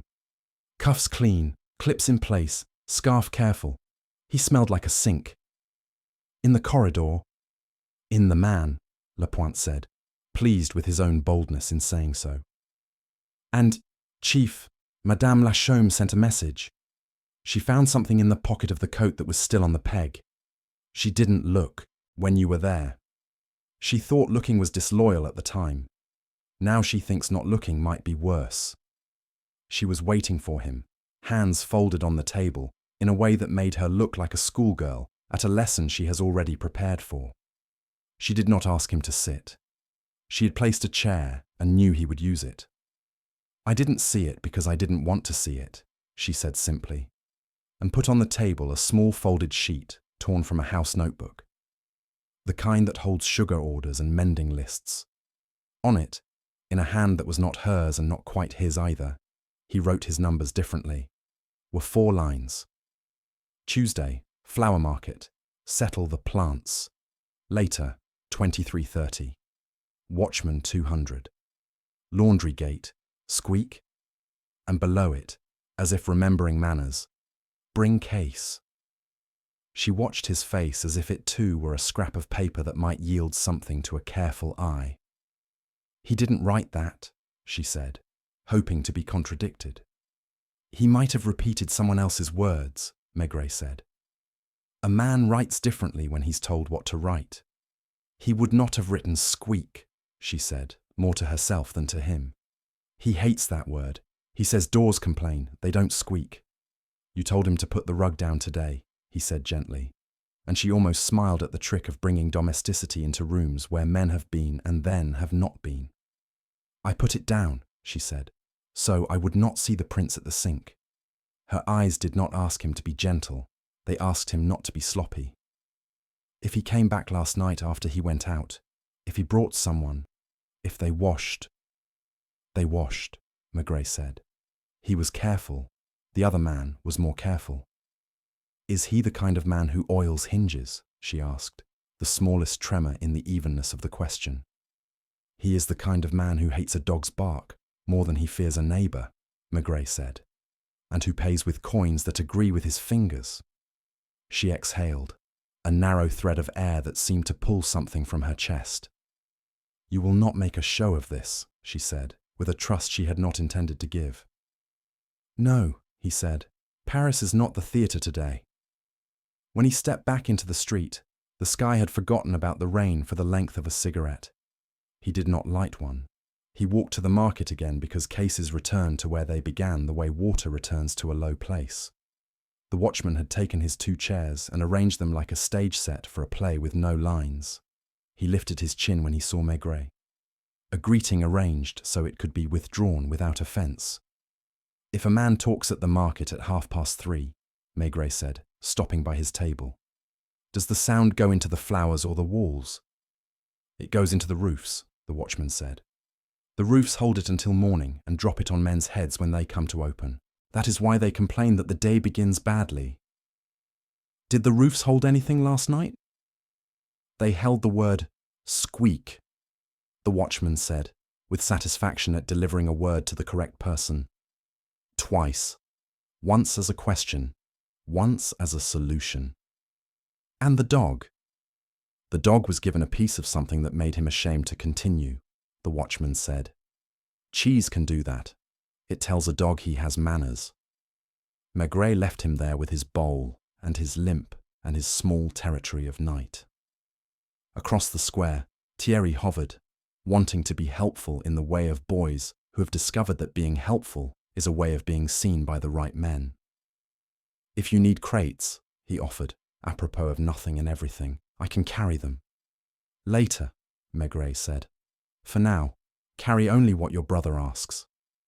On the boulevard, the traffic had found its noon rhythm, that weary ballet of breaks and intentions. He stood where the canal smell could still reach him, if the wind was idle, and watched the city place its pieces. He did not have a murderer. He had a man who disliked noise, and a man who disliked disorder, and between them, a kind man who made small adjustments, and then washed his hands too well. He had a briefcase that had wanted to be seen, and a lock that had given way without argument. He had the word squeak, spoken twice to the night, and a dog with manners. He told himself, as he had on other days when things began to arrange themselves without hurrying, that men do not kill for 200 francs and a ledger. They kill because something about themselves is contradicted. Pride, the wish to be exact, the need to pass through a gate without anyone hearing you do it. He would wait a little more. He would stand where roofs drop words in the morning, and he would ask the man with the red scarf, when the time felt like the right size, whether he preferred to be precise about doors or about death. He didn't go straight back to the bank or the hotel. He went to the Quai de la Râpée, to the angular building that had learned long ago not to compete with grief. The doctor was not the kind of man who enjoyed being asked twice. He enjoyed being precise the first time and letting the rest of the world adjust itself. Still, Maigret wanted to look at the body and at the doctor looking at it, to see which parts of his certainty softened when put in company. He didn't drown to satisfy a poet, the doctor said, before Maigret had asked. There is water in the lungs, yes, but not the kind that has chosen a man as its project. Rain, perhaps, or a few minutes where he lay with his mouth where water ran. The bruise at the occiput is a fool's bruise, nothing to call purpose. The stomach confirms your cheese. There is soap under the nails in a quantity that suggests zeal, not occupation. A faint linear depression on the right ankle, inside. If I were unkind, I would say a delicate man's chain, the sort that holds a bicycle while a careful man pretends it doesn't need holding. He made a face, and his watch stopped at 3:30, but you knew that, and you don't believe in watches. I believe in sinks, Maigret said. Then believe in a man fainting near one, the doctor replied. If you want romance, believe in shame. The pulse will do the rest. Shame is difficult to put in a report. He thanked the doctor and left with the weight of the man's ordinary body still in his eyes, Outside, afternoon had flattened. The light was the colour of metal that has been wiped too hard. He crossed toward the market again because cases live where they began, and men who wish to end them far from there are generally the ones who cause them. Roche was stacking pots on a board that had learned to bend and not complain. He touched each pot as if to calm it. When he saw Maigret, his hands decided to keep working so that his mouth could be spared the task. "You paid in plants," Maigret said mildly. "If a man will take them," Roche answered without resentment. "He said he would take them when I had them. He wrote it while I watched. He is the kind of man who writes while you watch." "When you came this morning at the shout," Maigret went on, "you had the look of a man who had already pictured what he would see." Roche's mouth made a shape that wasn't a word. "I saw a bicycle lamp at 4, he said abruptly, as if confessing to having slept in his clothes. "It made a small circle on the yard wall and then went away. I tell myself I see lamps at all hours. I tell myself that if I see a man at a gate, I am only seeing a man at a gate. I did not tell anyone. There is too much telling in this city." "A man at the gate at 4, Maigret said, letting the hour be the important part, and not the man. "With a bicycle lamp." Roche nodded once and then pretended to secure a twine knot that had not asked him for help. "And 2 weeks ago," Maigret said, "you watched a man stand another man a drink." "That is none of my business," Roche said quickly, and then, because he had spoken too quickly, "He was the kind of man who pays with exact coins. He doesn't put his hand in his pocket twice for the same thing. I do not like that kind of man, but I respect him if he buys a drink for a man who looks tired." "Thank you," Maigret said, as if Roche had given him more than he had. He carried the information no farther than the cafe, where the old woman had the telephone receiver already angled toward him. "Your wife," she said. "She told me you might need reminding that night is for those with bones." He took the receiver because refusal would have been theatrical. "I will be late," he said, not because she needed to know, but because he liked the sound of telling her the truth. "You will be where the roofs hold words," she said, making it ordinary. "Take your scarf. It is not a night that forgives throats." He took his scarf and an old policeman's superstition. Sit where you sat before, and the city will show you the same thing from a different angle. He went to the laundry yard, not to enter, but to touch his finger to the hinge and feel the grease still doing its illegitimate work. He wiped a little of it away with his handkerchief, enough that the hinge remembered its life. He did not wipe it clean. He left just so much that a man passing would have to decide whether to go on or go back. He spoke to the watchman where the 2 chairs made his territory. "If anyone offers you cheese tonight," he said, "don't let the dog have it.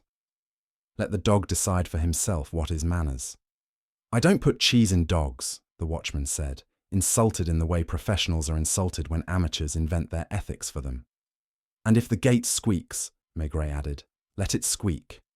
"It will," the watchman said, with a little satisfaction. "Men with oil don't live here." He placed Lapointe where he could be a shadow and not a policeman, in the cafe's corner, under the turned-down lamp, with a newspaper he would not read. He told the niece to close as she always did, and to forget that the gate had opinions. He sat in the cafe himself for a while, taking the cup he did not want, so that the zinc would be on his side. He watched the market do its evening arithmetic, crates nested, coins counted, hands wiped on aprons that would be washed in water that knew everyone's names. At 11, the square held its breath in the way Paris does when it has to choose between sleep and the small matter that keeps a man out of it. He went out into the drizzle that wasn't quite that, and stood where the laundry yard could see him, if it wanted. He did not light his pipe. He breathed quietly. Sound travels differently when men mean to make none. It thickens, and the ears learn to swallow. At 11:30, a bicycle passed along the side street without using its bell, which is a bell of another kind. He didn't move. A figure, neither quick nor hurried, walked to the gate and stood. There is a kind of stillness men put on when they hope to be a piece of the wall. It requires a certain kind of spine. The figure took a key from a pocket and then did not use it. A thin, careful hand reached instead to the hinge and touched it. Then the hand withdrew. The man leaned closer. Somewhere cloth whispered. He decided and pushed. The hinge complained, not loudly, but in a voice that said it remembered itself. The man waited while the complaint spent itself and then slipped through. The bicycle, if there was one, waited with the patience of bicycles. He did nothing. Silence is a kind of escort. He let the darkness have the man for a few minutes. He could hear the scrape of a crate being set down for a step, the little chime a chain makes when a man moves it without meaning to. The dog at the corner began to state his position and then stopped. The way dogs stop when something they've smelled makes them examine their principles. No cheese this time, not yet. Only a low voice, 2 syllables, not a name. Shh. The watchman didn't move. That was his art. Lapointe turned a page of a newspaper he had not turned. Maigret put his hands deeper into his coat pockets and felt the square of waxed paper crackle like old thunder. The gate complained again more softly. The man came out with nothing in his hands and the bicycle wasn't there after all. Perhaps it had been an old habit in his walk. He passed under a lamp for the span of a breath, and in that breath the red that wasn't proud of being red showed itself at his throat. The scarf had been tied with the care of men who tie numbers. He did not look at Maigret. He looked at the poster again, the way guilty men pretend to read what they know by heart. "Good evening," Maigret said, as one says it to a neighbour one meets in a stairwell at a late hour. "Inspector," Savin replied, without surprise and without warmth, as if he had the right to be met and to dislike it. Paris is practical. It keeps its hinges in order. Tonight they preferred to remember themselves, Maigret said. He did not ask Savin what he had looked for in the yard. Men like him look for the thing that is not there and make a note in their heads to adjust the world to suit. Savin adjusted his scarf, making the knot still smaller, nodded to a courtesy that needed neither of them, and walked toward the canal as if drawn by the straightness of its line. "Do we follow?" Lapointe murmured when he came in from his shadow. "No," Maigret said. "Tomorrow is when men who prefer order are easier to speak to." He stayed another hour, not because he expected anyone else, but because the square had given him a small favour, and it is polite to acknowledge such things by not rushing away. The watchman took this as approval, which is a meal for men like him. The dog fell asleep on his own decision, keeping one ear at work. Somewhere, a clock struck the number it had been told. Watches are another matter. At home, the kitchen smelled of a stew that has weighted its way into being more itself. He did not wake his wife. He poured a cup of coffee that was the colour of late streets and sat at the table where men decide to trust the shape a case has chosen. On the drained board, he saw their own cloth, darkened with use, and thought of the one under the hotel tap, of soap with opinions, of hands that wash more than needed when they have done something they do not wish to see on their skin. He thought of the little line on a man's ankle, polite as a ring around a glass, of a note that used the word squeak in a hand that wasn't used to it, of a briefcase that had been taught first to be heavy, then to be light. He went back to the market before dawn, because roofs do what the watchman said. They keep words and drop them at, opening like blessings or warnings. The old woman at the cafe had the blinds already half up, the inside becoming the outside in increments. "You will have a roll," she said, not with a question. He ate it without noticing and watched the people who first arrive. Madame Vigue came with a face that had put itself together at the bus stop and not quite finished. She arranged her dahlias and then changed their minds about where they belonged. Roche put his plants where they had always gone, and then moved them to where they had never been, and then returned them. Thierry hopped the wall because he could, even though the gate was open, as if to remind the day what he was good at. The watchman limped through with the stubbornness of men who prefer their rounds to be a kind of prayer. "The roof dropped you a word," he said, pleased with his role. In the night it kept the word later, and this morning it gave it back. He pointed at nothing. It is a gift some men have, to point at nothing and make it seem like a clue. Later, Maigret said, thinking of the note. He looked at Madame Vig's hands, at the way she touched the crates, as if greeting them individually. He looked at Roche's thumb, rubbing his forefinger again, counting without numbers. He looked at Thierry's eyes, quick and then guilty for being quick. He looked at the place under the cart where rain had washed everything indiscriminately and left, nevertheless, a darker oval you wouldn't see, unless you had looked at it yesterday too. Lapointe came to him with a face that had tried to sleep and succeeded badly. "The hotel called," he said. "Monsieur Savin asked for hot water at 4. The woman in 308 says the corridor smelled of his soap again, as if it were a person. He will prefer clean hands at 9, Maigret said. We will oblige him at 9. He didn't say what he meant to do. He let the hour fill itself. He asked the grocer for a piece of cheese and wrapped it in paper and put it in his pocket. Not because he wanted it, but because sometimes it is useful to have in your pocket the thing that taught a dog his manners. He stood at the edge of the square and felt Paris make the small adjustments that allow a day to begin. In his head, the pieces made the shape they always make when a man has tried to keep the world tidy and found that the world is not an account to be balanced, but a weather to be lived through.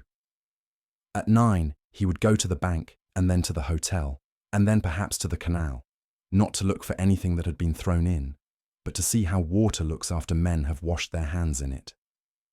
For the moment, he listened to a hinge that squeaked again, modestly, as if it had remembered its purpose, and to a dog who refused cheese because he had already made up his mind. At 9, the credit union had the washed air of a classroom before a lesson, the blinds set at an angle that made the light behave. The young man with the pencil behind his ear had given up pretending not to be curious. He arranged papers noiselessly, which is a way of listening. Regnier stood again when Maigret entered, and then sat without having been asked, as if the furniture had instructed him. Savin was already there, back straight, scarf coiled in his hat like a controlled flame. He had placed his gloves side by side on the blotter with the fingers aligned, a trivial neatness that told more than it should. "Before figures," Maigret said, not unkindly, as if he was rescuing them from their natural inclination, "we will have a window." He crossed and opened it a turn. The boulevard came in with its indifferent breath. Under it, a faint trace of soap lifted from the corridor and then lay down again, like a modest person at a public dance. He set the recovered briefcase on the desk and did not look at it. He took from his pocket a folded square of wax paper and placed it near the inkstand. It lay there with the faint sheen of grease that has decided not to be ashamed. He did these things slowly, because slow is a kind of courtesy. "Last night," he said, "somebody wanted a gate not to squeak." They had asked about oil in the afternoon, and the hinge had been given more kindness than it deserved. At 11:30, the gate remembered itself and complained in spite of our friend's care. At 4, a bicycle lamp wrote its name briefly on a yard wall. A dog decided it had manners. A man went out again and asked for hot water because soap does not carry itself. Regnier's hands had folded themselves. Now they unfolded. "If this is about the market," he began, and then stopped, because of course it was. "It is about how men prefer the world," Maigret said. Monsieur Lachaume preferred that small shortages be put right in the morning quietly. You, he glanced at Regnier, prefer that kindness be entered in a ledger as a form of loyalty. And you, he let his eyes rest on Savin not long, prefer that nothing untidy force you to imagine exceptions. Savin moved the gloves a millimetre without appearing to. "I prefer that accounts reconcile," he said, in a tone that would have made a kettle boil out of respect. "If your story is leading to the suggestion that I am responsible for a man's death because I dislike sloppiness—" "It is leading," Maigret said, "to a night in which 2 men met at a yard behind a laundry because one had been told to bring his case. The note was not in his hand. He was a man who did not write the word squeak. A bicycle chain left a thin ring around his ankle at some time in that night or another. He ate cheese at 11 because another man had convinced himself that cafes fry with old fat. They spoke in low voices. One of them fell. He fell, Savin repeated, and the word sat on his tongue like a foreign coin. He looked at the paper on the desk as if surprised to find Greece exhibiting itself. In public. If he fell, Inspector, then the doctor will tell you what the doctor already told me when I asked for the report as a professional courtesy.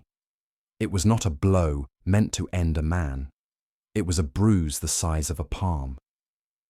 You ask for reports as courtesies, Maigret said amiably. You oil hinges you don't own. You return bicycles with the lamp still warm. And afterward, because you are a tidy man in a world that refuses instruction, you wash your hands. At 4, so thoroughly that a woman who is not interested in your person notices the corridor smelling like a hospital. He turned in the square of waxed paper with his thumb. The grease had hardened to a little translucent map. There was enough left to teach a dog its manners. Renier had started to protest at reports, then closed his mouth again with a conscious movement, like a window deciding not to rattle. He was looking at Savin now in a way that was not anger and not surprise, but a kind of recalculation that happens to men who discover the wrong column has been added. Savin's face did a precise thing, a narrowing that was not quite a smile, and not quite a refusal to smile. You paint me as a person who prepares the stage carefully, he said, but it is not a crime to dislike squeaks. It is, at most, a taste. It is not a crime to dislike squeaks, Maigret agreed. It is a crime to decide that silence belongs to you at 3 a.m. He looked at the briefcase. You force the lock with competence. You let the papers take the canal, the way men throw flowers when they can't think of words. You kept the case because it would be found. You put nothing inside that could be read as a decision, only what could be read as water. Savin's hands, which had been still on his knees, lifted and were placed on the edge of the desk with care, palms down. He was making the market into a pocket, he said flatly, as if this were the argument for emotion and not the confession of a life. You... Here he glanced at Renier without looking at him. Call it loyalty. It is not. When a bank makes private arrangements with stallholders and writes paid in plants in the margins, a man like me sees a hole with a rug over it. I did not come to destroy anyone. I came to make the hole visible to those who pretended to step over it without noticing. And so you told him to bring his case, Maigret said. I told him to bring documents, Savin corrected, fastidious even now. He would never have brought them to an office during the day. He was kind and ashamed in equal measure. I chose a place that belonged to him. Men are truer in their own quarters. The laundry yard is their corridor. I wanted him to show me what he had written to himself as explanations. And he fell, Maigret said again, because the word had not yet finished its work. Savin's eyes went to the window and stayed there, and for a moment he looked, very tired in a way that had nothing to do with hours. He took off his gloves to count, he said without drama. He had put them on because he did not want to touch what he called the dirt of money that is not where it ought to be. He talked about making things right, which is a phrase I have learned to distrust. He was a good man in the way good men become dangerous to themselves. I told him that kindness carried interest and he owed it. He stepped back as if I had pushed him. There was a board. It tipped. He sat hard into the air and his head found the corner of a crate. It made a dull sound. He said a small word, and then he didn't say anything at all. The window's draught made the wax paper tremble. Renier had taken off his glasses and was not wiping them. He was looking at them as if they were new to him. You could have called me, he said, not reproachfully, in the tone of a man who discovers a noun he has always used is a verb, and told you that the man who made your books friendly to your neighbours had died in your yard while he showed me the way you prefer mercy, Savin asked. There was no heat in it, only a kind of mathematical despair. You would have called the police, as would have been proper, and men would have spoken too much too early. I thought... He stopped, and the stop was the first disorder he had allowed himself. I thought to put him where he would be found in the morning without the yard being involved. That was incorrect. I am not a man who knows markets. I only know numbers. You washed him, Maigret said quietly. I washed my hands, Savin said first, the way men do when they are still rearranging their pronouns. Then he gave himself the small punishment of precision. I washed his too. There was mud under the nails. It felt obscene. He had said he hated dirt. I made him clean and put his case out of reach of men who would be tempted to make it mean what it did not mean. I should have done nothing. I do not know how to do nothing when the world is out of place. The young man in the outer office had stopped arranging papers a long time ago. He was looking at the closed door as if the door's panels might bring him news. Regnier had put his glasses back on and was looking at his hands as if he had expected them to belong to someone else. We were short by 200, he said, to the room, to the ledger, to a way of doing business that had once felt like decency. We were always made right by noon. He left no note. He had no time to write one, Savin said. That is also my fault. He turned his head back to Maigret. I will sign what you like. I am not a murderer in the sense that men think of when they go to the cinema. But I am the cause of a death because I wished a hinge not to squeak, and a dog not to bark, and a good man not to lie to himself any longer. There was nothing triumphant in it. It was the kind of admission that comes from people who set their clocks 5 minutes fast and have never been late in their lives. Maigret looked at him and felt no satisfaction. You will come with us, he said. You will tell it again, and we will write the parts that need writing. He closed the window a little because the boulevard had begun to impose itself. And you will let me do the rest. Savin picked up his gloves and aligned them again before taking them, like a man saying goodbye to a habit. He tucked the scarf into his coat with the same care he had used the night before. Habits don't vanish upon request. When he stood, he seemed perhaps shorter than he had when he sat. Regnier did not move. He looked at the briefcase as if it were an animal you find on your step and know you must feed even when you are not sure what it eats. On the landing, Lapointe waited without triumph. He took Savin's elbow not to guide but to accompany.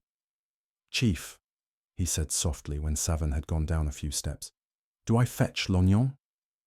Fetch him, Maigret said. He enjoys an ending he hasn't worked for. Lapointe allowed himself the grin of a young man given a harmless cruelty. The corridor smelled again of soap. Maigret stood a moment longer with the sound of the boulevard coming in and going out in little tides. Regnier's chair creaked. It was the kind of noise that sounds like a man sighing when he does not wish to sigh. You will not lose your bank, Maigret said without turning. You will lose a habit. It may be the same for a while. I will have to tell her, Regnier said, and by her he meant the wife of a man who had lived decently and fallen stupidly in a place that belonged to no one in particular. She will ask me whether I could have protected him from the kind of kindness that requires accounts. You will tell her what he was, Maigret said. That will be more difficult and more useful. He picked up the wax paper and folded it twice and put it back in his pocket. A souvenir that had stopped being itself. The briefcase he left on the desk. Water had made a watermark and then forgotten it. He stepped into the corridor, where a woman from 308 perhaps would later open her door to see whether the soap had disappeared, and he went down into the day that had arranged itself while they were making the night mean something. Lognon arrived with his usual expression, which resembled a complaint that had mislaid its words. He looked Savin up and down as if measuring a bolt of cloth that would wrinkle no matter how it was cut, then glanced at Maigret as a courtesy that didn't cost him anything. They took Savin in without weight on his arms. He walked as a man walks when he has already admitted something to himself and knows the rest is copying. In the small interview room, Savin spoke again in the same careful tone, and Lapointe wrote without pushing his pencil. The words came plain, the note dictated on a scrap. Meeting asked for where a man would not feel watched. The board that tipped, the dull sound, the attempt at decency that had been the opposite, the hinge and the soap. Longnon interrupted twice to ask whether there had been a quarrel in the classic sense, and twice Savin said no, in the voice of a man for whom quarrel is untidy talk rather than a fact. When it came time for the signature, he aligned the paper, took the pen, and wrote his name in a hand that didn't hurry. He looked at the dot over the I as if to make sure it had settled where dots belong. The parquet will call it what it likes, Longnon muttered in the corridor afterward. Involuntary, failure to render, a little of each. It will be a useful example for men who dislike hinges. He rubbed at the back of his neck as if smoothing a crease there. You and your markets. Markets, Maigret said, and let the word be both answer and dismissal. There are jobs a policeman cannot delegate. He went to the Rue Saint-Sébastien by foot, because stairs and courtyards and the smell of cabbage prepare the voice better than engines. The concierge had the look of a woman who has heard a confession from the boiler. He was a good man, she said, without drama. Good men are always the ones who make a mess without intending to. Madame Lachaume opened before he knocked the second time. She had not arranged her hair. She had arranged the room.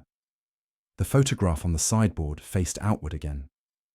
On the table lay 2 cups that had not been used, their saucers too clean for a day like this. She did not invite him to sit, and he didn't. He told her what there was to tell, without embroidery and without the small kindness of vagueness that only works when the other person wishes to be spared. She listened with her hands braced on the chair back again, but this time they stayed steady. He fell, she repeated, as if trying the word in the mouth that had said Tuesday and bread and other useful things for years. Not pushed.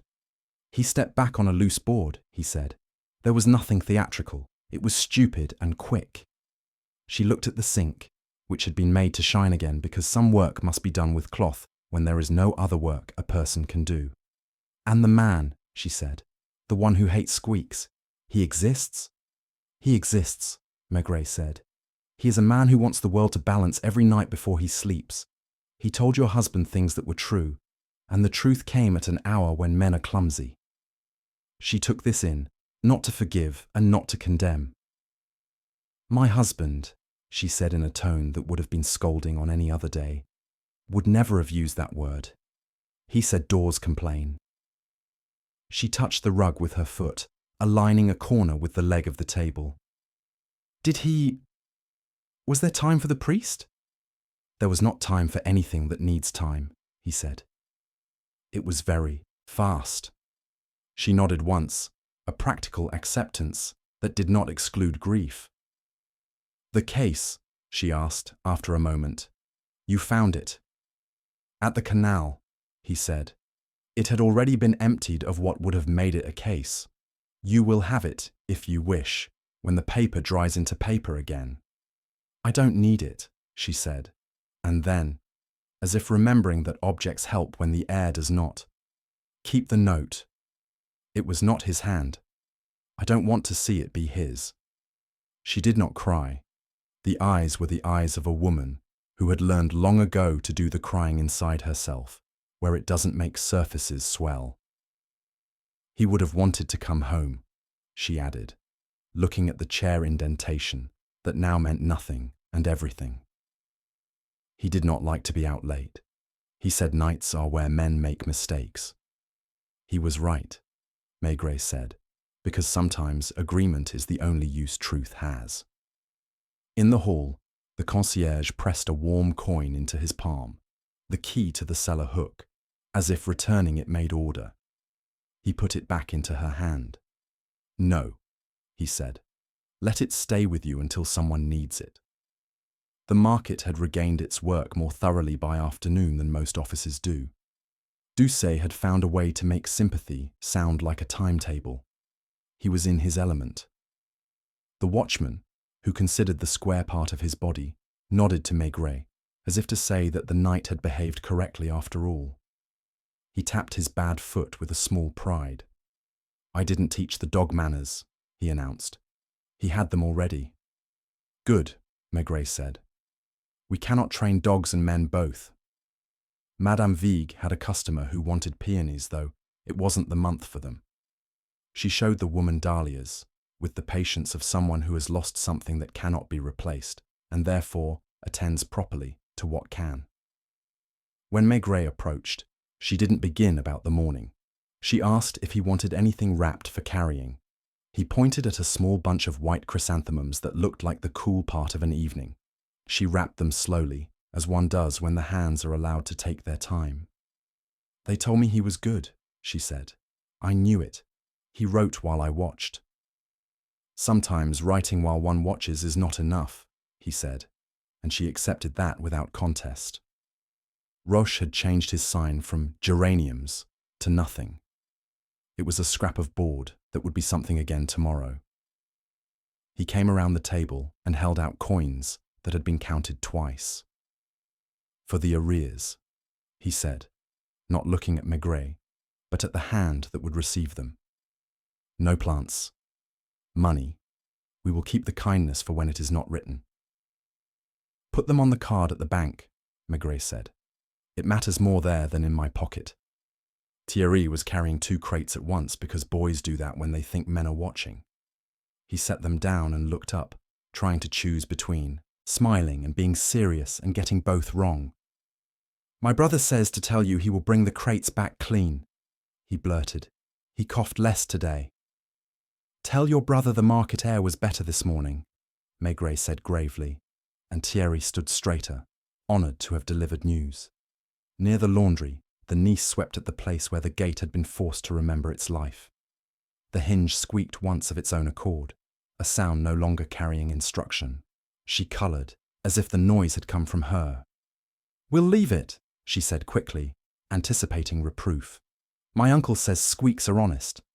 "He's right," Maigret said. "Let the place tell its story in its own voice."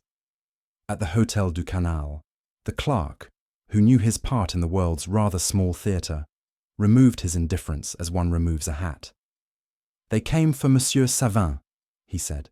"He folded his scarf before he went. He will send a card about his bill." "He will," Maigret said. "He will add the dates in the corner." The woman from 308 opened her door a crack as he passed and sniffed the corridor. "It's better," she announced to no one in particular, and shut the door again with the satisfaction of a complaint resolved. In the bank, the young man with the pencil had put the ledger titled Market, Arrears, back on its shelf, as if returning a book to a library that would be there tomorrow. Renier, eyes red around the rims in a way that was not fatigue, stood with his hands on the counter, palms open. "I telephoned her," he said at once, as if to prove something to himself. "I told her he was decent, and that decency is sometimes as dangerous as carelessness." She said she knew that already. "You will change small things," Maigret said. "Not the market. The market will go on being itself." "I will make the envelopes dull," Renier said, with a little stab at humour that failed and didn't upset him. "And I will forbid the ink that asks questions in blue." "Do that," Maigret said. He put the briefcase on the counter and left it there. It didn't belong to anyone now more than it belonged to the desk. Water stains make their own claims. The day let go of the light early, as winter days do, and Paris took comfort in being smaller under lamps. He walked home with his hands deep in his pockets, pipe unlit between his teeth, the taste of tobacco a kind of thinking. On the corner, he bought a newspaper and did not open it. In the stair, his neighbour's child had left a chalk sun on the step. The rain had blurred its rays into a quiet brightness. At home, the stew had become its best self. Madame Maigret had the table set in a way that never drew attention to itself, but always made sense. She listened to the story in the manner she had heard them all, attentive to detail without collecting souvenirs. When he finished, she turned the tap with the cloth, and then left it as it was, neither dull nor shining too much. "There are men," she said, "who think they can clean the world by scrubbing their hands. It is only skin." "He washed the other man's," Maigret said, "out of decency." "Decency is not soap," she replied, and then, after a pause that felt like the placing of a plate, "He will go to prison. They will keep him tidy. It won't be difficult for him. She ladled stew. And the wife? She will have to learn to leave the rug in place for a while, he said. Then one day she will move it a little, and the floor will not show her anything. They ate. The silence was not the kind that fills. It was the kind that makes a room suitable for resting in. After the plates had been stacked and the spoon left on the edge of the pot, he took from his pocket the square of waxed paper and the thin blue bank ribbon and set them in the bottom of his drawer with other unimportant things that are worth keeping. From the window, he watched the street for a while.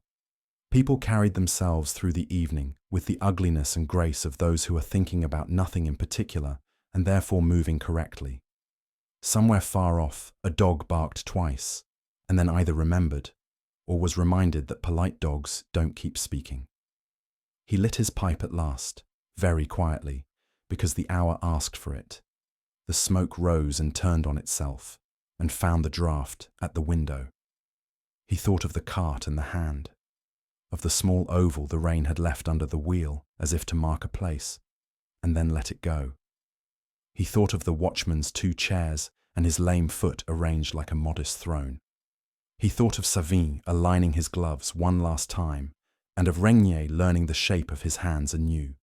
He thought of Madame Lachaume's steadying palm and the word squeak that had never belonged in her kitchen. When he went to bed, the city was the same city, which is what cities do after they have been asked to change.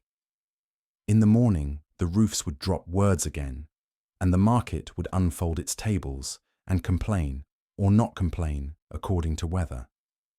He would walk there, perhaps, and take his coffee standing while Lapointe brought him news that wasn't news but helped to begin the day. For now, there was warmth and a rug that stayed flat on the linoleum, and a tap that shone exactly as much as was decent. He took his wife's hand on the coverlet and did not have to say anything, and the night, which had seen worse, agreed to close without argument. Morning resumed its ordinary quarrel with the roofs, and the roofs, dignified, allowed it. Paperwork put its own kind of weight on the case. Lognan took pleasure in the stiffness of phrases that turn men into items. Lapointe, who had learned to occupy doorways without looking like a door, went where the parquet wanted him and returned with dates and forms arranged correctly. A clerk with a cough stamped things in 3s. None of that changed anything that mattered, which was that a gentleman had fallen on a board in a yard that belonged to the habit of a neighbourhood, and another man, exact even in remorse, had washed his hands and then confessed to the inspector as if presenting a balance sheet finally reconciled.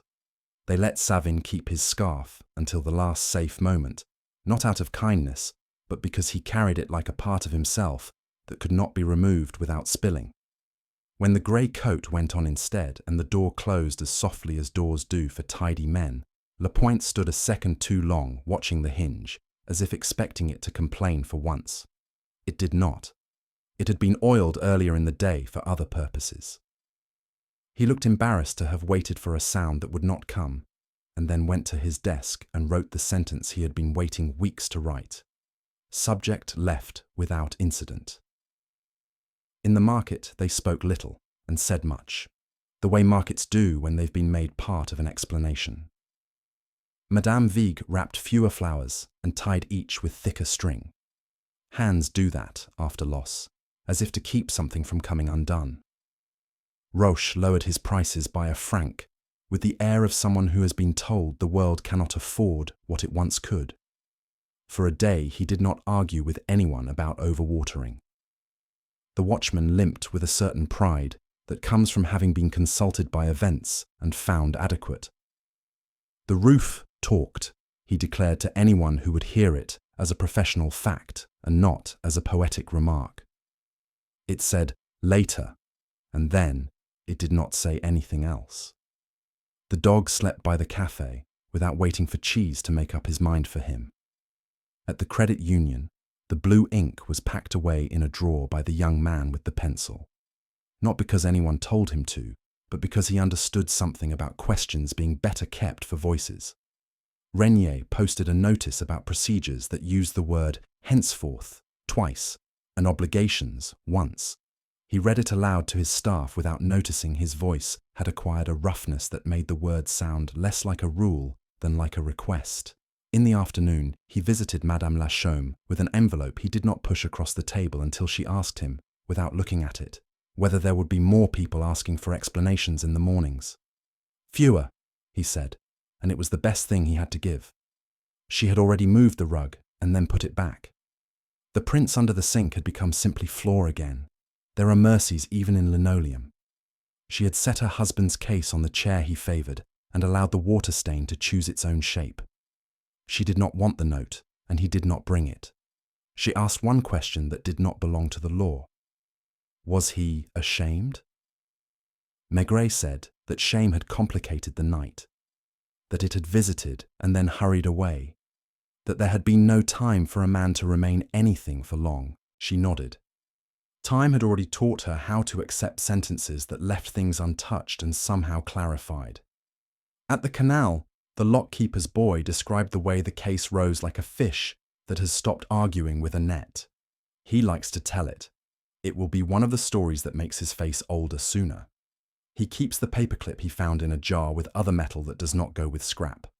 Later, he will forget which clip was which, and it will not matter. The renter at the shed complained to no one that the man with the scarf had never returned a length of string properly knotted, and then, after a moment, admitted that he had been paid for it anyway, and therefore had no ground to stand on. He wiped his rags and folded them, because civilization requires its little rituals, whether or not anyone is noticing. Lapointe came to the office with the smell of tram brakes on his coat, and the look of someone who had learned a small part of how nights can twist when daylight is not watching. They asked Savin whether he wished to speak to a lawyer, he reported. He said a lawyer would not know where to begin. He asked if there would be soap. He said he would prefer a plain kind. He paused. He asked if men can oil the hinges there. He waited to be told whether that was funny. He was not told. Maigret completed the reports without testifying to any poetry. The magistrate thanked him for clarity and then made a complaint about elevators that didn't deserve the dignity of anger. On the stairs he met a journalist who was disappointed by the lack of villainy and asked whether the red scarf could be written as scarlet. It was a wet red, Maigret said, and the journalist went away, less pleased than he might have been. Stories prefer sharper corners. This one had damp edges and a board that moved when a man stepped backward out of decency into physics. The weather remembered how to be itself again. Rain came and went without thinking, and the city received it with the availability of a patient.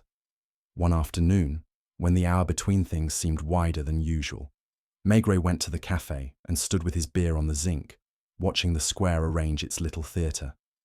The old woman said the stew at noon had been fit for a Monday and therefore unspectacular. He said that was exactly what he wanted. The watchman had his foot up.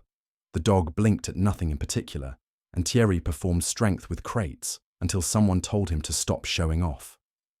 A man from the ministry telephoned to say the case would likely be classified in a way that satisfied no romance, but reassured the tidy. Negligence accompanied by a failure to render assistance and certain subsequent acts of concealment. He asked whether there were lessons, by which he meant if a note could be circulated to make men better by asking them to be better. Grease belongs to those who own the hinges, Maigret said, and the man made a noise that could be transcribed as agreement in a file. That evening he walked with his hat low, not because of rain but because hats have their work.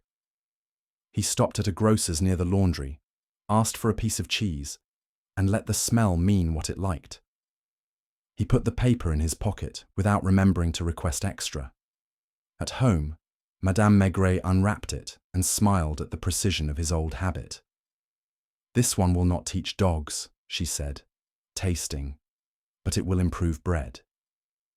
She listened to the parts he had kept back for her and observed, with the authority of a woman who knew more about brass taps than about banks, that men who polish too late always mistake shine for change. "You move something small at the right moment," she added, setting the bread on the board as if to demonstrate. "That is your work." In bed, He lay awake a minute longer than usual, thinking not of Savin but of Renier. And not of Renier but of a woman aligning a rug, and not of her, but of a boy who thought crates proved a point in the world. The hand under the cart returned to him as a quiet image that did not accuse and did not exonerate. It simply lay where it had lain at dawn, open, as if still asking its small question. Outside, a hinge somewhere down the street squeaked unashamedly. He did not get up to find it. Paris is held together by things that complain honestly and men who allow them to. In the morning, he passed the market on his way to the office and took his coffee standing. He didn't speak first. He rarely did.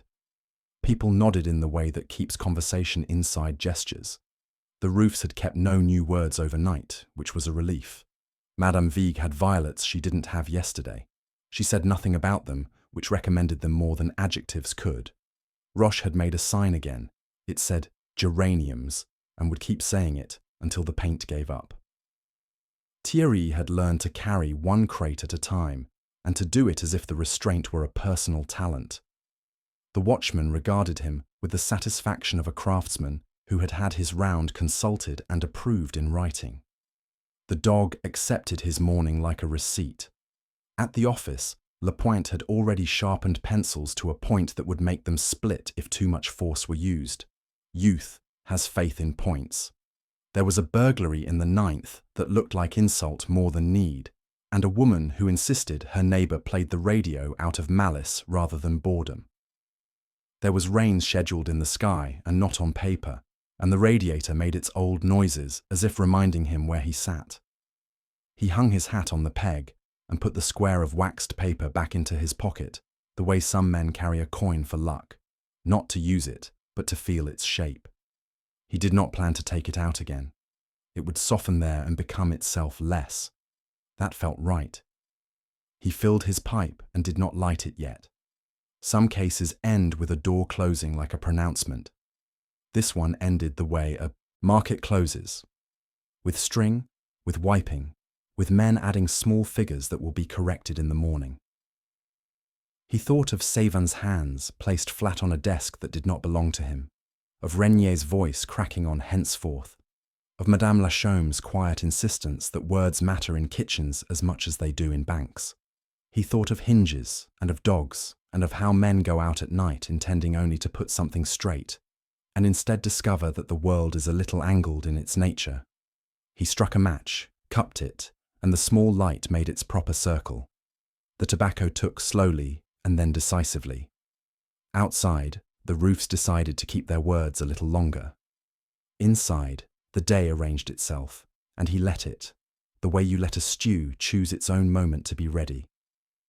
Then he began the next thing, because that is what days require, carrying forward a quiet memory of a damp cart, a modest red scarf, and a gate that had learned to squeak again at the right time.